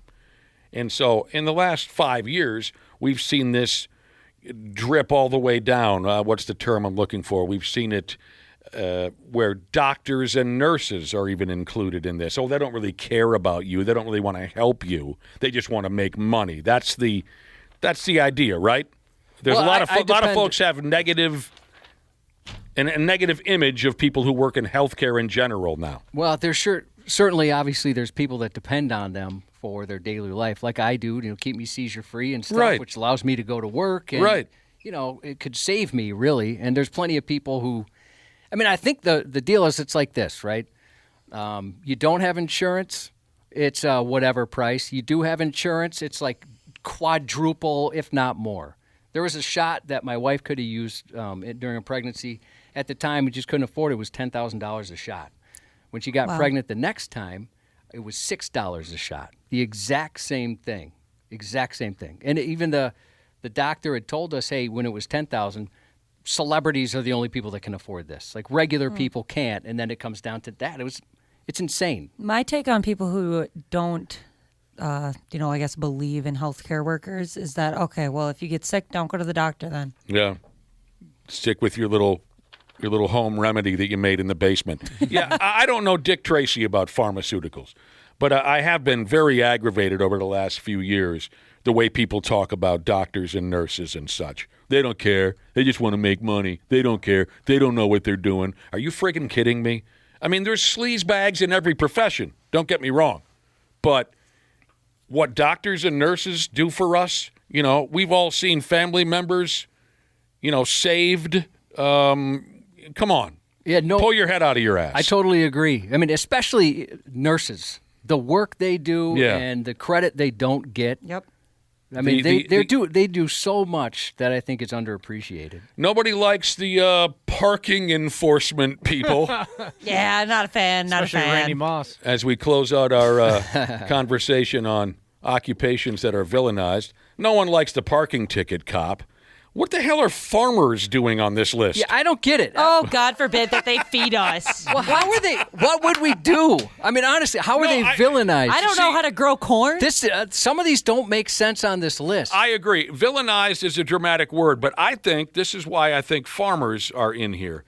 Same with garbage men or garbage women. People think because they do a dirty job, they're dirty, gross people. I think that's why people would ever think. Well, then villainized is the wrong word. Yeah. It's so weird. Like, as soon as you said farmers, a farmer texted in, like, at the same time and said, it's dairy farming, sheet metal, banging your mom, Jesus. Sure. He said that we farmers get villainized. I would say that if we're so bad, grow your own food. Just remember, 2% of the people feed the other 98%. So they're villains the way they feed us? That makes no sense to me. There's got to be something about cost. Of course, money has to have something to do with this. That's not an easy job. Well, of course it's not an easy job. I'm just taking you're guesses. Sacrificing your body. Yes. Well, they're working all the time. I'm just guessing as to why someone might have a negative image of a farmer. Yeah. I'm guessing that there are people out there that blame farmers for the cost of food.